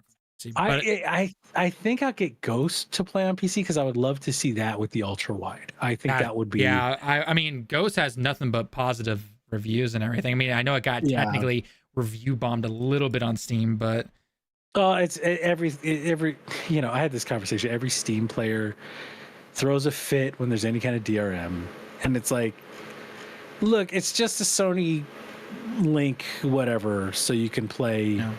Well, online, and it shows that what was it? I shouldn't be looking at that. I should be looking at Steam numbers, Steam charts, because everyone made this huge deal about how it's a first-person game only. I mean, there is technically the online section of it. It's a first-person only, and it was their best-selling single-player game. So it shows that even by putting that little, hey, we're just going to log in or you have to log in with a PlayStation account. And even though it is alienating a ton of countries that don't have PlayStation Network, due to, a lot of that is actually mostly due to laws within those countries that Sony doesn't want to deal with. Yeah, and that's fair. That's one of those things that I never understood. People like, well, just take it off so everybody can play it. It's like, they're the business. They don't want to have to deal with some weird tax law or something. And don't get me wrong, like, it's a $1 billion company deal with taxes, but like, they don't want to deal with a tax law. That's their use choice. A VPN. Yeah, just use a VPN.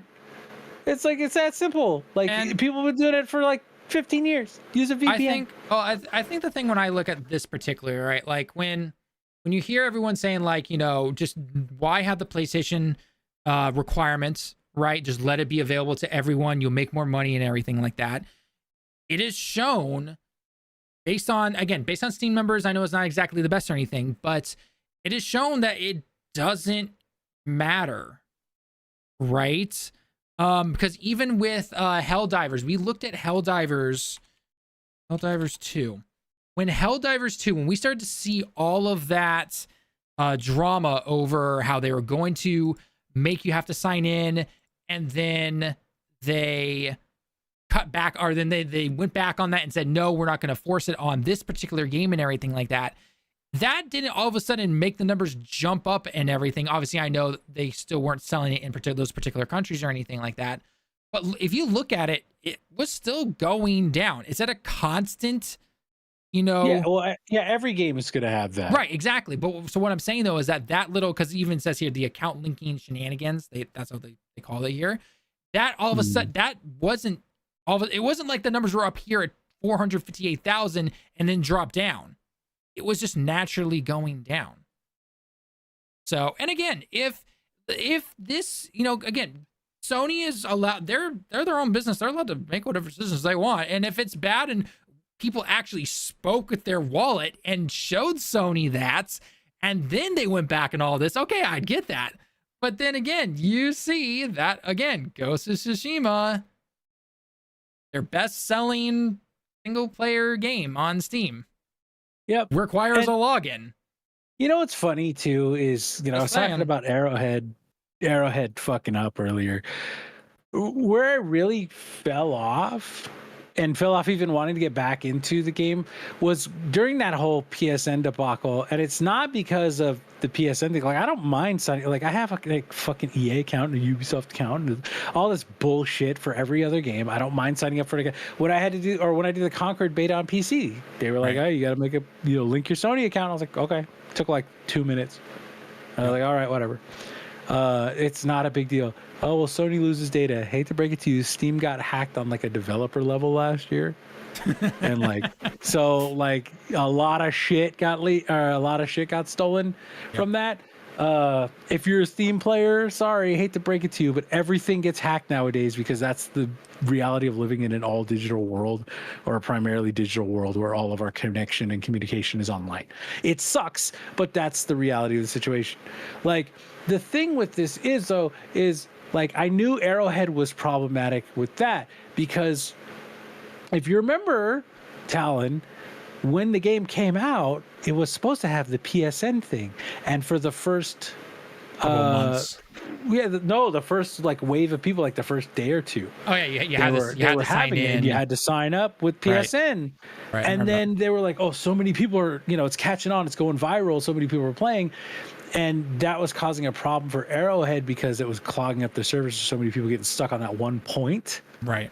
So they just cut it and then told Sony, like, we're going to deal with it later. People are trying to play. And Sony was like, okay, I guess for now, but you got to make them sign up for it. We don't like it, but they're going to have to sign up. And they were very clear about that. Sony was, right? Yep.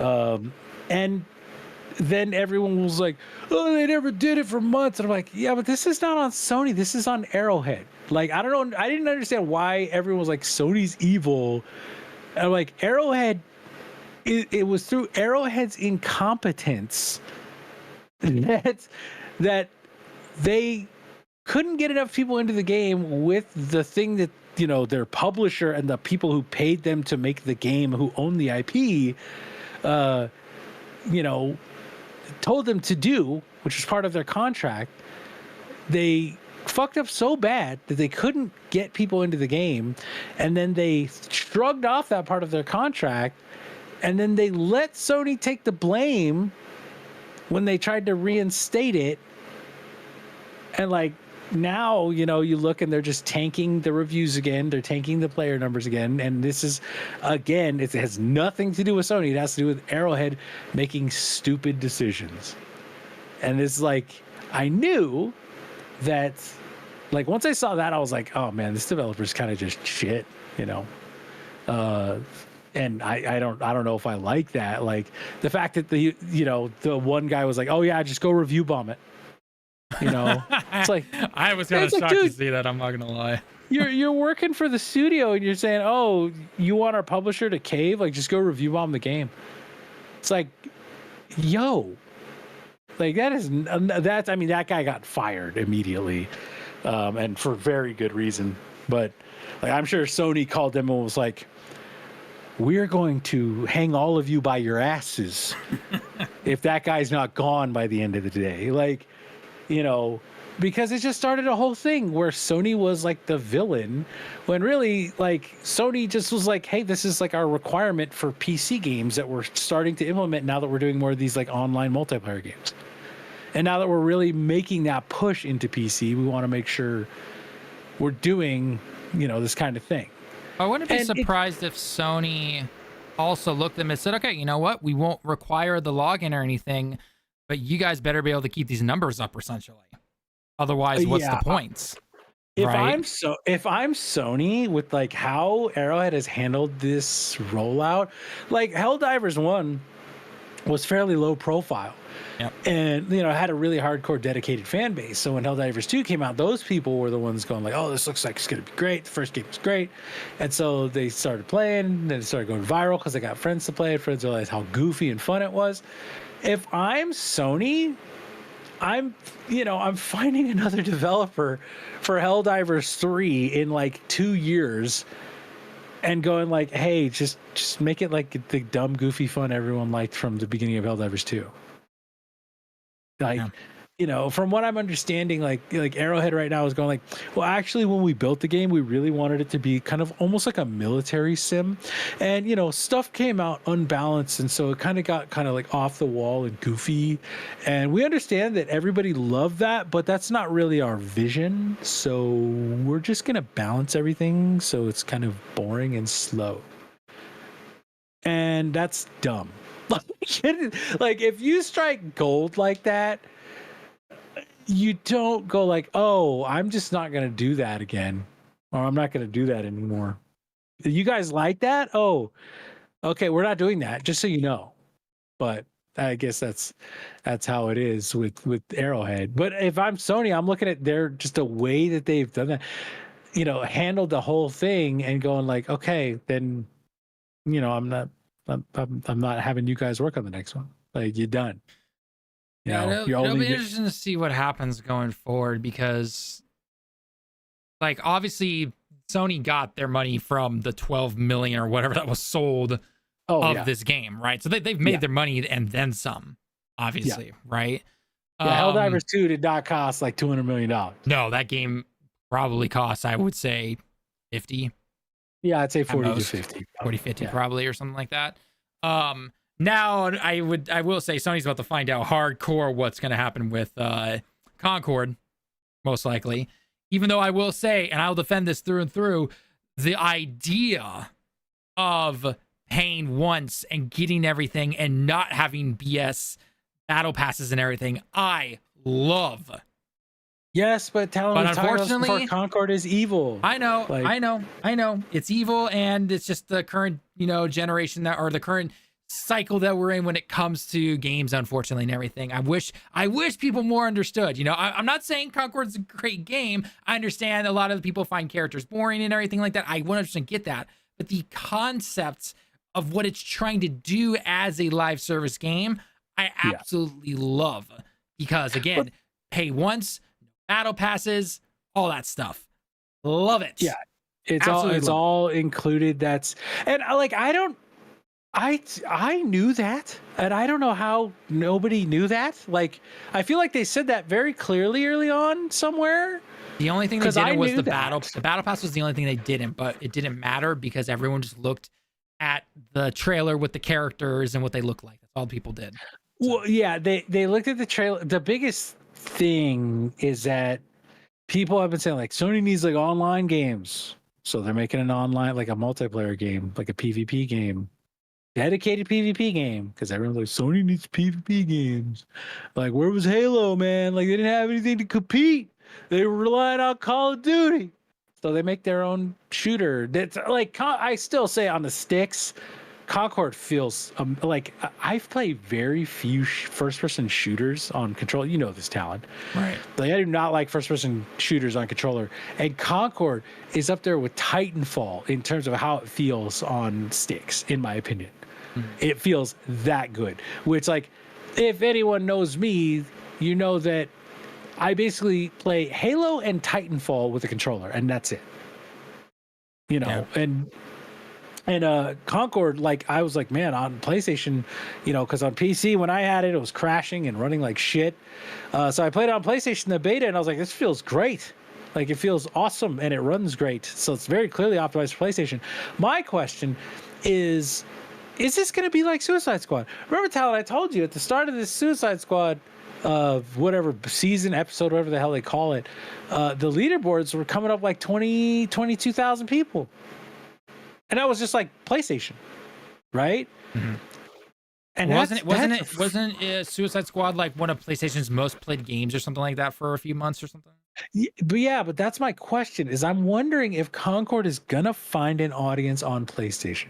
I still have my prediction that it's going to be the opposites of Helldivers, where Helldivers found most of its popularity on PC, and not to say that people don't play it on PlayStation, but I think more people play it on PC. Yeah, there's a chance Concord, you know, does well on PlayStation, because again, with the way you saw the Steam numbers, you expected Sony or PlayStation to come out and be like, game delayed on PlayStation Plus, insert, you know, change here. Essentially, that game releases in 8 days, I believe. Yeah, isn't it? Concord release date? It's 9 here, right? It's the 20th. It should be release date, PlayStation 5. Oh, 23rd. Okay. So 11 days. Yeah, because I was going to say, it's not days. the same day as Wukong, because Wukong is in 8 days. Thank God, yeah. Or 9 days. Yeah, so August 23rd. So they have 11 days to, again, change it to plus or delay or anything like that. And they're not. What I think they're doing here with Concord, keeping quiet and just making the game as good as they possibly can. I think, yeah, because really, like, down the line, I may buy it. Like, if it seems like there's a PlayStation player base, because I really enjoyed it. I actually thought it was well made. It's a well-made game. Not wanting to unfortunately, in this current day and age, good is not enough. You know? Good is not enough for a large amount of people. Yeah, that's what's the problem. Unfortunately, right? Because remember back in the day, right? Back in the day, there was a game that Activision made, and it was called Singularity. And if anyone remembers this game, it's about 15 years old or something, maybe 17 years old. But it's like, it was like a total fucking BioShock ripoff, but instead of like the plasmids, you had little time powers and stuff, right? And it was like a mess, you know, like the story was like a mess, and the shooting was decent. It's Activision, you know. I think it was Raven, pretty sure. So shooting was decent. You know, you could do like different endings at the end. They weren't hugely different, but you know, it was cool. It's always stuck with me. It was always one of those games I was like, you know, this game, I like this game. That game's mid as fuck. Like, I'll be the first one to admit that game is mid as fuck. But I like that game, you know? And sure, it's got like a messy story. You know, some of the stuff about it's weird, but like there's fun set pieces in it, and you know, it's one of those weird, like, it's a time travel story, which I've always had a soft spot for, like one of my favorite movies, Back to the Future, right? And But we don't get games like that anymore. Like everything is trying to be this huge AAA thing, or it's an indie, right? I It's think very rare we get that's the double one, A's or that's the one sad thing I think when it comes to Concord is because if you look at the team, right, the team knows how to make a good game. And Yes. I think if you went back 15 plus years or so, this game would release. I'm gonna say it gets the controversial 7 out of 10 from today's today's date and age and all that stuff, but it gets the controversial 7 out of 10. They take what is well received and they go on to make the next game, and it blows everyone out of the water and it becomes the next best thing. I want you all to remember a little game called Uncharted 1. Now, while Metascore wise and everything, it did still pretty well. I believe it got like high 8s, lows 9s, give or take. But you play it now, you'd probably call that like a 6 out of 10 game. You know, clunky gameplay, all that stuff, right? But they took things that worked from the first game. 2 came out, and that won awards and everything. And it's got like all those stickers about, best game of the year and all that stuff. I wouldn't even say it came. I would say that Uncharted 2 came out, and that was the start of PlayStation 3 competing. Oh yeah, easily. Like that's how important Uncharted 2 was. And in today's age, if you made Uncharted 1 and it got the reception it did, there wouldn't be an Uncharted 2. Oh no, there wouldn't. Which fucking sucks. Like, like it, and I go back to, Charlie, you've heard me go back to so many times. Anthem. Like if they'd given Anthem the time to grow, especially with all the stuff that like the team had done in their blogs, it was talking about how they were working to create new content and the 2.0 update and everything. Yeah, the 2.0 update, the loot structure, they were changing how the whole storm raid thing worked. Like they were doing so much awesome work, and then Andrew Wilson goes, nah, let's not invest in it. Fuck it. Like one of the best feeling game. Like, did you ever play Anthem? Tim? I did. I was part of the beta. Oh, the beta was hot dog shit. But it was, but some of the mechanics are there. And I played the game because I got it on sale, I think like a month after it came out or something like that. So I jumped in. It has its high points. There are a couple of good high points there. And I could have easily seen a 2.0 workout and everything. But it goes back to that whole thing that I was mentioning beforehand, where if a game is not perfect or it's not at some particular level regardless, then the chances of that team, being able to look at what worked and what didn't and improve upon it for either a sequel or their next game or something has drastically dropped, unfortunately. And I don't like that. I understand. I'm not saying everyone has to go out and buy these low tier, low games and all this stuff, because otherwise, because then people are going to be like, well, you told me to buy Kong, from last year. And it's just like, no, I'm not telling you to go buy Kong or the Gollum game or something like that. But I will eventually buy both those games because they're so dog shit. But that I have to play them in my life. But I guess my point is that just because a game isn't a 10 out of 10 doesn't mean the game is bad. Sure, Concord's got cringy ass characters and everything and all this other stuff, but guess what? The shooting mechanics are still good. The map design overall I thought was pretty decent. Yeah, actually I did too. Right. So so my hope would be that they would be able to take those mechanics that worked and were good, clearly change whether you change it from a hero shooter to maybe a class structure or just everyone's got the same thing or however you want to do it, release it. Bet it does better. I bet it does. So I don't know. I've spoken on this many times. My overall hope would be that Sony doesn't just, write them off and fire all of them, because, the fact that Sony went in, saw Concord and bought that company without the game even that's the first game they've ever made. So the fact that they did that is kind of like, okay, well, let's see what happens here, I guess. Well, this goes back to what you were saying earlier about Jim Ryan. Like, is Jim Ryan the reason he thought it was like, oh, it's a live service? It's a live service like, game. We can make it a live service. Right? Let's buy it because it's it's. I think really what's going to happen. And we talked about this before. This probably helps that Herman Hulse is leading the company now. But Horizon Online, from what we've heard, is not canceled, right? Despite all Surprisingly, the other it's not. cancellations. For all I've heard about that game is it's supposed to be a Monster Hunter style type of game. Apparently, that's all I've Oh, heard. I'd be so down with that too. Like, give me that. But the only thing is though, you've got to make it better than Monster Hunter. Right? No, you're not doing that. You're not doing it. No, you don't need to do that. You need to make it its own thing. That's true. Yeah. Right? Yeah. Because that was what was the one that EA made? Wild Hearts, was that it? Think Where so? it was like Monster Hunter, and I think Skill Up. He raved about it. He was like, Yeah, he did. if this on a technical level is a fucking mess, but the other stuff they do here sets it apart enough to where if you want something different from the Monster Hunter experience, you've got it here, and it feels great. And to me, that's what you want to do. Like you don't need to, it has to do everything Monster Hunter does better. It's like, no. It has to keep that core idea and then do its own thing with it. Right. And that's, that's one of the kind of core tenets of making a game in a defined genre, right? Look at Lies of P. That's exactly what Lies of P does. And that's why people say it's like the best Souls-like that's not a FromSoft game,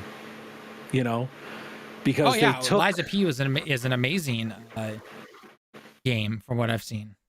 Yeah, and they took all the stuff and then they did some of their own stuff to set it apart, and it really resonated with people. They kept the same framework. Clearly, right? If you played that game, even if you played just a beta or the demo or whatever, like that is a FromSoft Souls game. Like Right. that's Yeah, all it is, right? But It works. their art style and then the tweaks they made to the combat and to like the upgrades and stuff like worked really well. And so like if they can do that where it's like Monster Hunter, but you're capturing the robot dinosaurs, and taking their parts to make better weapons and stuff. But they have, the stuff like that's Horizon coded, right? Like maybe, if you get enough upgrades, you can ride mounts, in like formation to use the rope casters and ride around like in Empire Strikes Back with the walker, right? Right. You can do stuff like that and take down the Thunderjaw and make it easier or make it stun for a minute because you tripped it up, right? Like do stuff like that to where it really is like Horizon coded. And don't, for the love of God, release it right next to Monster Hunter though. Make it its own thing. They do but that. It's done. Do not release it in that same month. You do that, you're literally trying to kill the game. Like that's the thing that needs to happen with the next Horizon. They need to go, okay, where do we have a clear window day? Yeah, like we need to not release next to like the game of one generation and then the game of the next generation. Right now, I can tell you right now, they cannot release it next to Monster Hunter. They cannot release it next to GTA 6, and they cannot release it. In my personal opinion, you cannot release it next to Final Fantasy Remake Part 3, because not only are those both from Japanese developers and everything, that is the final game in that remake trilogy, and a lot of people are simply waiting to then just play the entire thing right there. You cannot do that. Release it right next to Avowed. I'm fine with that. That would be, I would feel bad for Obsidian, like because Obsidian makes really good games. They do, but I mean, Avowed is we talked about it in the last time we were streaming and made the video on it. Microsoft just has too many games right now, and I'm still wondering about the Indiana Jones game. I think Indy's gonna get pushed. I think Indy's gonna get pushed to second quarter next year. In my opinion, I think it could. It gets pushed to like April or May next year. That's what I think.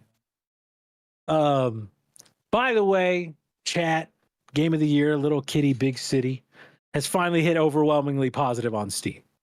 It's finally happened. What was it called? Little Kitty Big City. It's just an adorable little cat game, Talon. This is nothing. Little Kitty Big City. it's like a 4-hour game. I absolutely loved it. It is, believe it or not, one of my favorite games of the year. I mean, it's got overly positive, yeah. So I mean, 194 players. That's more than Breakers and Suicide Squad. is it It probably is. I don't know. Breakers? I want to see where Breakers is. I want to see where Suicide Squad and where All right, hang on. So it's Shadow Breakers. Dragon Ball Breakers. Yeah, right there. It was there. Yeah, It was there. Dragon Ball Yeah, just put the Breakers. Yeah. Yeah, it's always the Breakers, not Breakers. 494. Okay, so it's got more people than. Wait, hang on. So 494 and 806. Looks like the peak. But this is a live service. It's the same. 454. It's a live service battle pass gacha game. Yeah. Okay. This and then is Suicide game Squad. by yeah, Suicide Squad's probably got little kitty big city numbers. If I had to wager. Actually.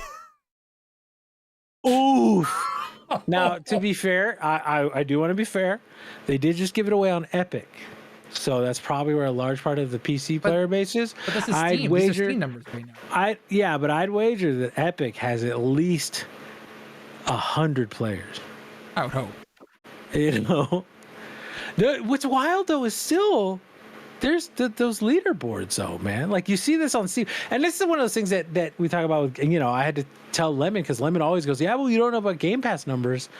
That Suicide Squad leaderboard was the thing that really made me look at that and go, like, maybe those people who say like we don't know about the Game Pass numbers are onto something, because clearly the PlayStation numbers on that game are in the 20,000s. Well, and it's enough to keep them around, right? Yeah, and yeah, if there's that, which makes you know, they're probably gonna finish the year and be done still. So here, I've got this is PlayStation's blog. I mean, you can't get any more official than this. This is July 9th, 2024. So obviously it's not, you know, yesterday or anything, but as of right now, PlayStation 5 games. So Grand Theft Auto, Elden Ring, NBK, Sea of Thieves, which I still find extremely funny. And by the way, this is US and the EU is on the right side. Call of Duty, and then Witcher 3. I'm happy about that. I like that. V Rising, Tom Clancy's 6, It Takes Two, Madden, Helldivers 2, Hogwarts Legacy, Marvel Spider-Man 2, Assassin's Creed Mirage. I'm surprised to see Assassin's Creed Mirage, but I cannot believe Killer Clowns from Outer Space, the game, is on this list. Good. Killer Clowns from Outer Space. Yeah, I guess so. Ghost of Tsushima Director's Cut, Call of Duty's way down here. Cyberpunk, UFC, Hogwarts Legacy, It Takes Two, Cyberpunk, Sly Cooper, and Devious Raccoonist. Isn't that because it was released on the backwards compatibility? Yeah, the backwards compatibility with the PlayStation Premiere, whatever. Yeah. So, which I will say, PlayStation's PS Plus cloud streaming is still like miles ahead of Xbox, and I wonder how that's even weird. Possible. Yeah, it's like how. Yeah, Suicide Squad, those sales, because that was downloads, right? Yeah. PlayStation.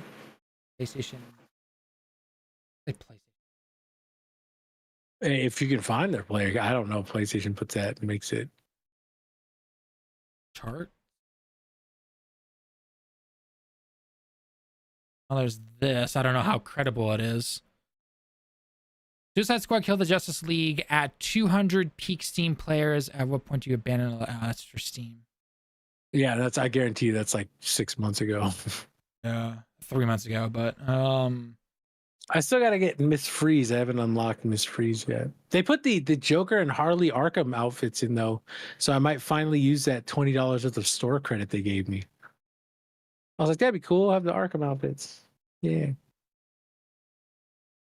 I could have sworn I saw something. I'll have to find it later. No, it's still one of the top sales games.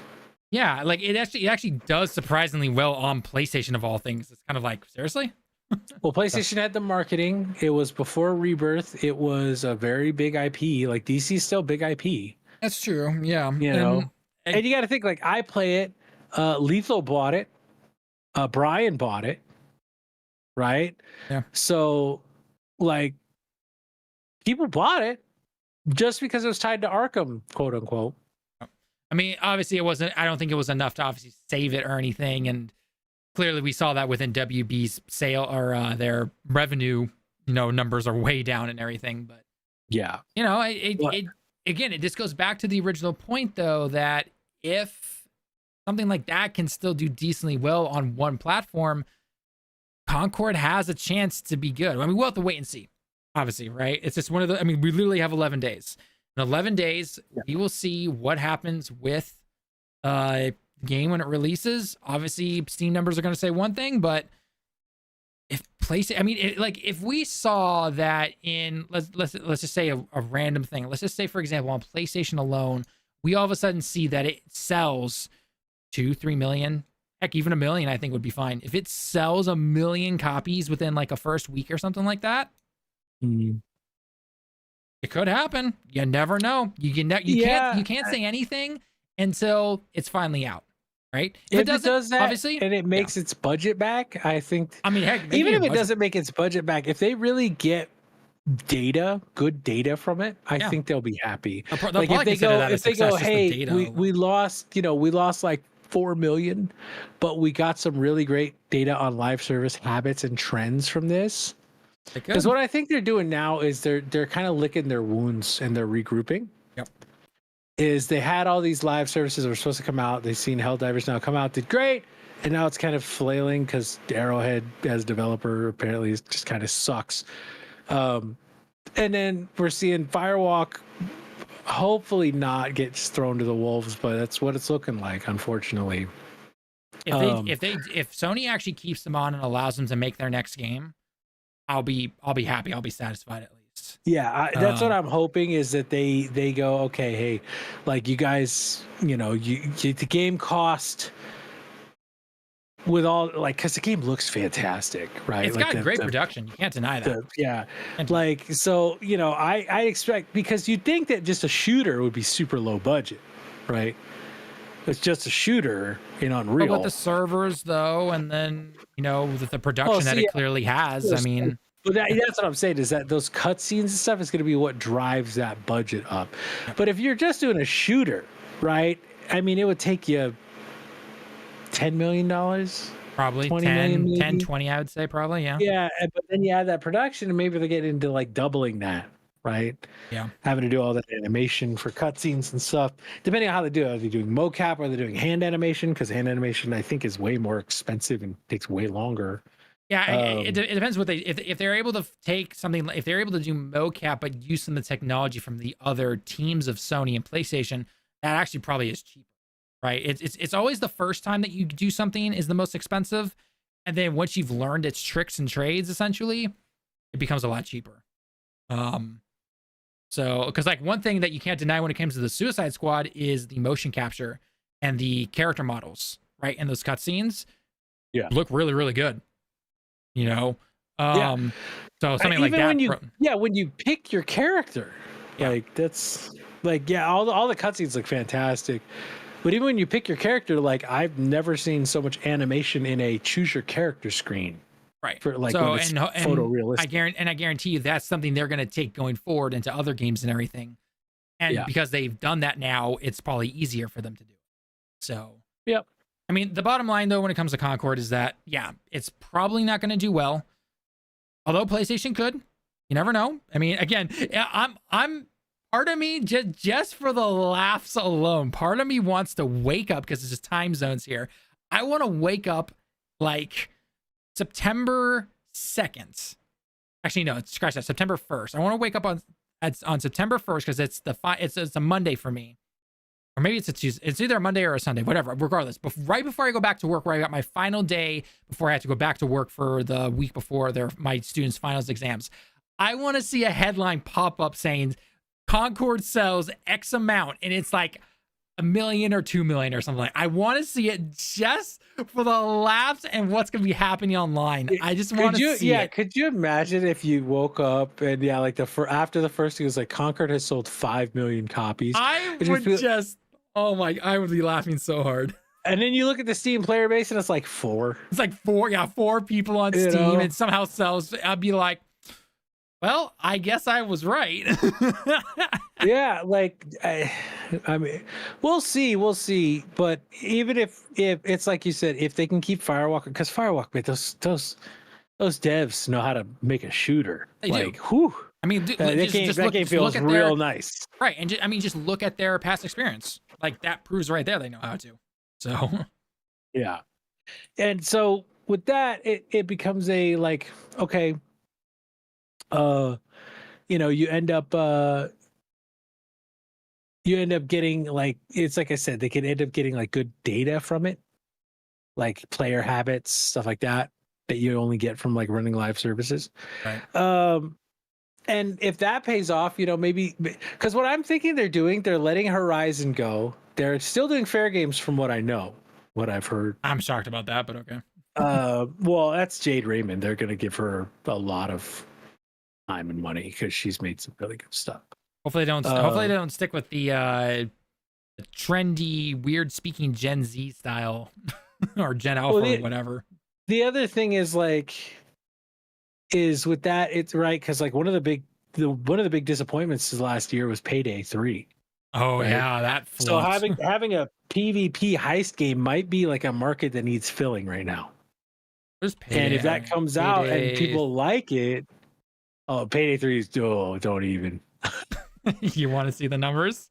Oh, it's gonna be bad, dude. Ooh. What about Payday? Right. Where's Payday 2? Payday 2 has more players, almost guaranteed. Oh, it has to. I want to know. 18,000. Okay, 21,000. Yeah. Okay. Yep. Sounds about right. Yeah, because Payday 3 came out and everyone was just like, "Oh, this sucks. Let's go back to Payday 2." Well, because I remember the previews for Payday 3 actually came out, and because I've even seen people like Actman talking about it, and they're like, "Yeah, it's actually fairly good. There's some things that need to change and everything, but overall it's good." But the problem was that when Payday 3 came out, no one could get into the game. Yeah, like all the server issues and all that kind of stuff, and then they're just like, "Well, I guess we're gonna go this way," because it took them forever to finally get it into a decent spot. And yeah, I have Payday 2. I didn't realize Payday 2 is now at 85 gigs. Jeez. And I got that game back in like 2013. Yeah, and it has 1,328 achievements on Steam. Yikes. Yeah. When did this game come out? That was a long time. It was like 2009. No, it was 2013. You're right. Yeah, 2013. Yeah. You know what they need to remaster? This is one of my all-time copium wish list games of remasters. Is I want Escape from Butcher Bay and the Dark Athena, the Riddick games. Man, those are probably the two best licensed games of all time. Well, then I got to say my copium wish, and that is that after Firewalk does their Concord, we got to say it with me. You know what I'm talking about, Bobby. Anthem 2, Electric Boogaloo. Oh, was that not it? No, that is not. I know Talon wants his copium Killzone. Yep, we need Killzone. We need a Killzone online multiplayer game. I would personally like to also say the single player part of it as well, but after Shadowfall, I believe it was okay. But I mean, again, if they have to go into online only for that particular studio and they only have a certain budget and it can only be online, give them a Killzone online. I know you want to. Okay. I think with that, though, we're going to call it there for the stream, guys. I went from only predicting to end this, I wanted to end this like over an hour and a half ago, but Bobby and I just kept going. So hope you guys enjoyed all the conversations. And if you happen to be seeing this in video format later on, then check out our other videos and make sure you follow the channel, sub to it as always, and we hope you enjoyed. But with that being said, though, I've been Talon with Direct Gaming here, joined again by Little Bobby as always. And until next time, everyone, we'll see you all in the next one. Anne.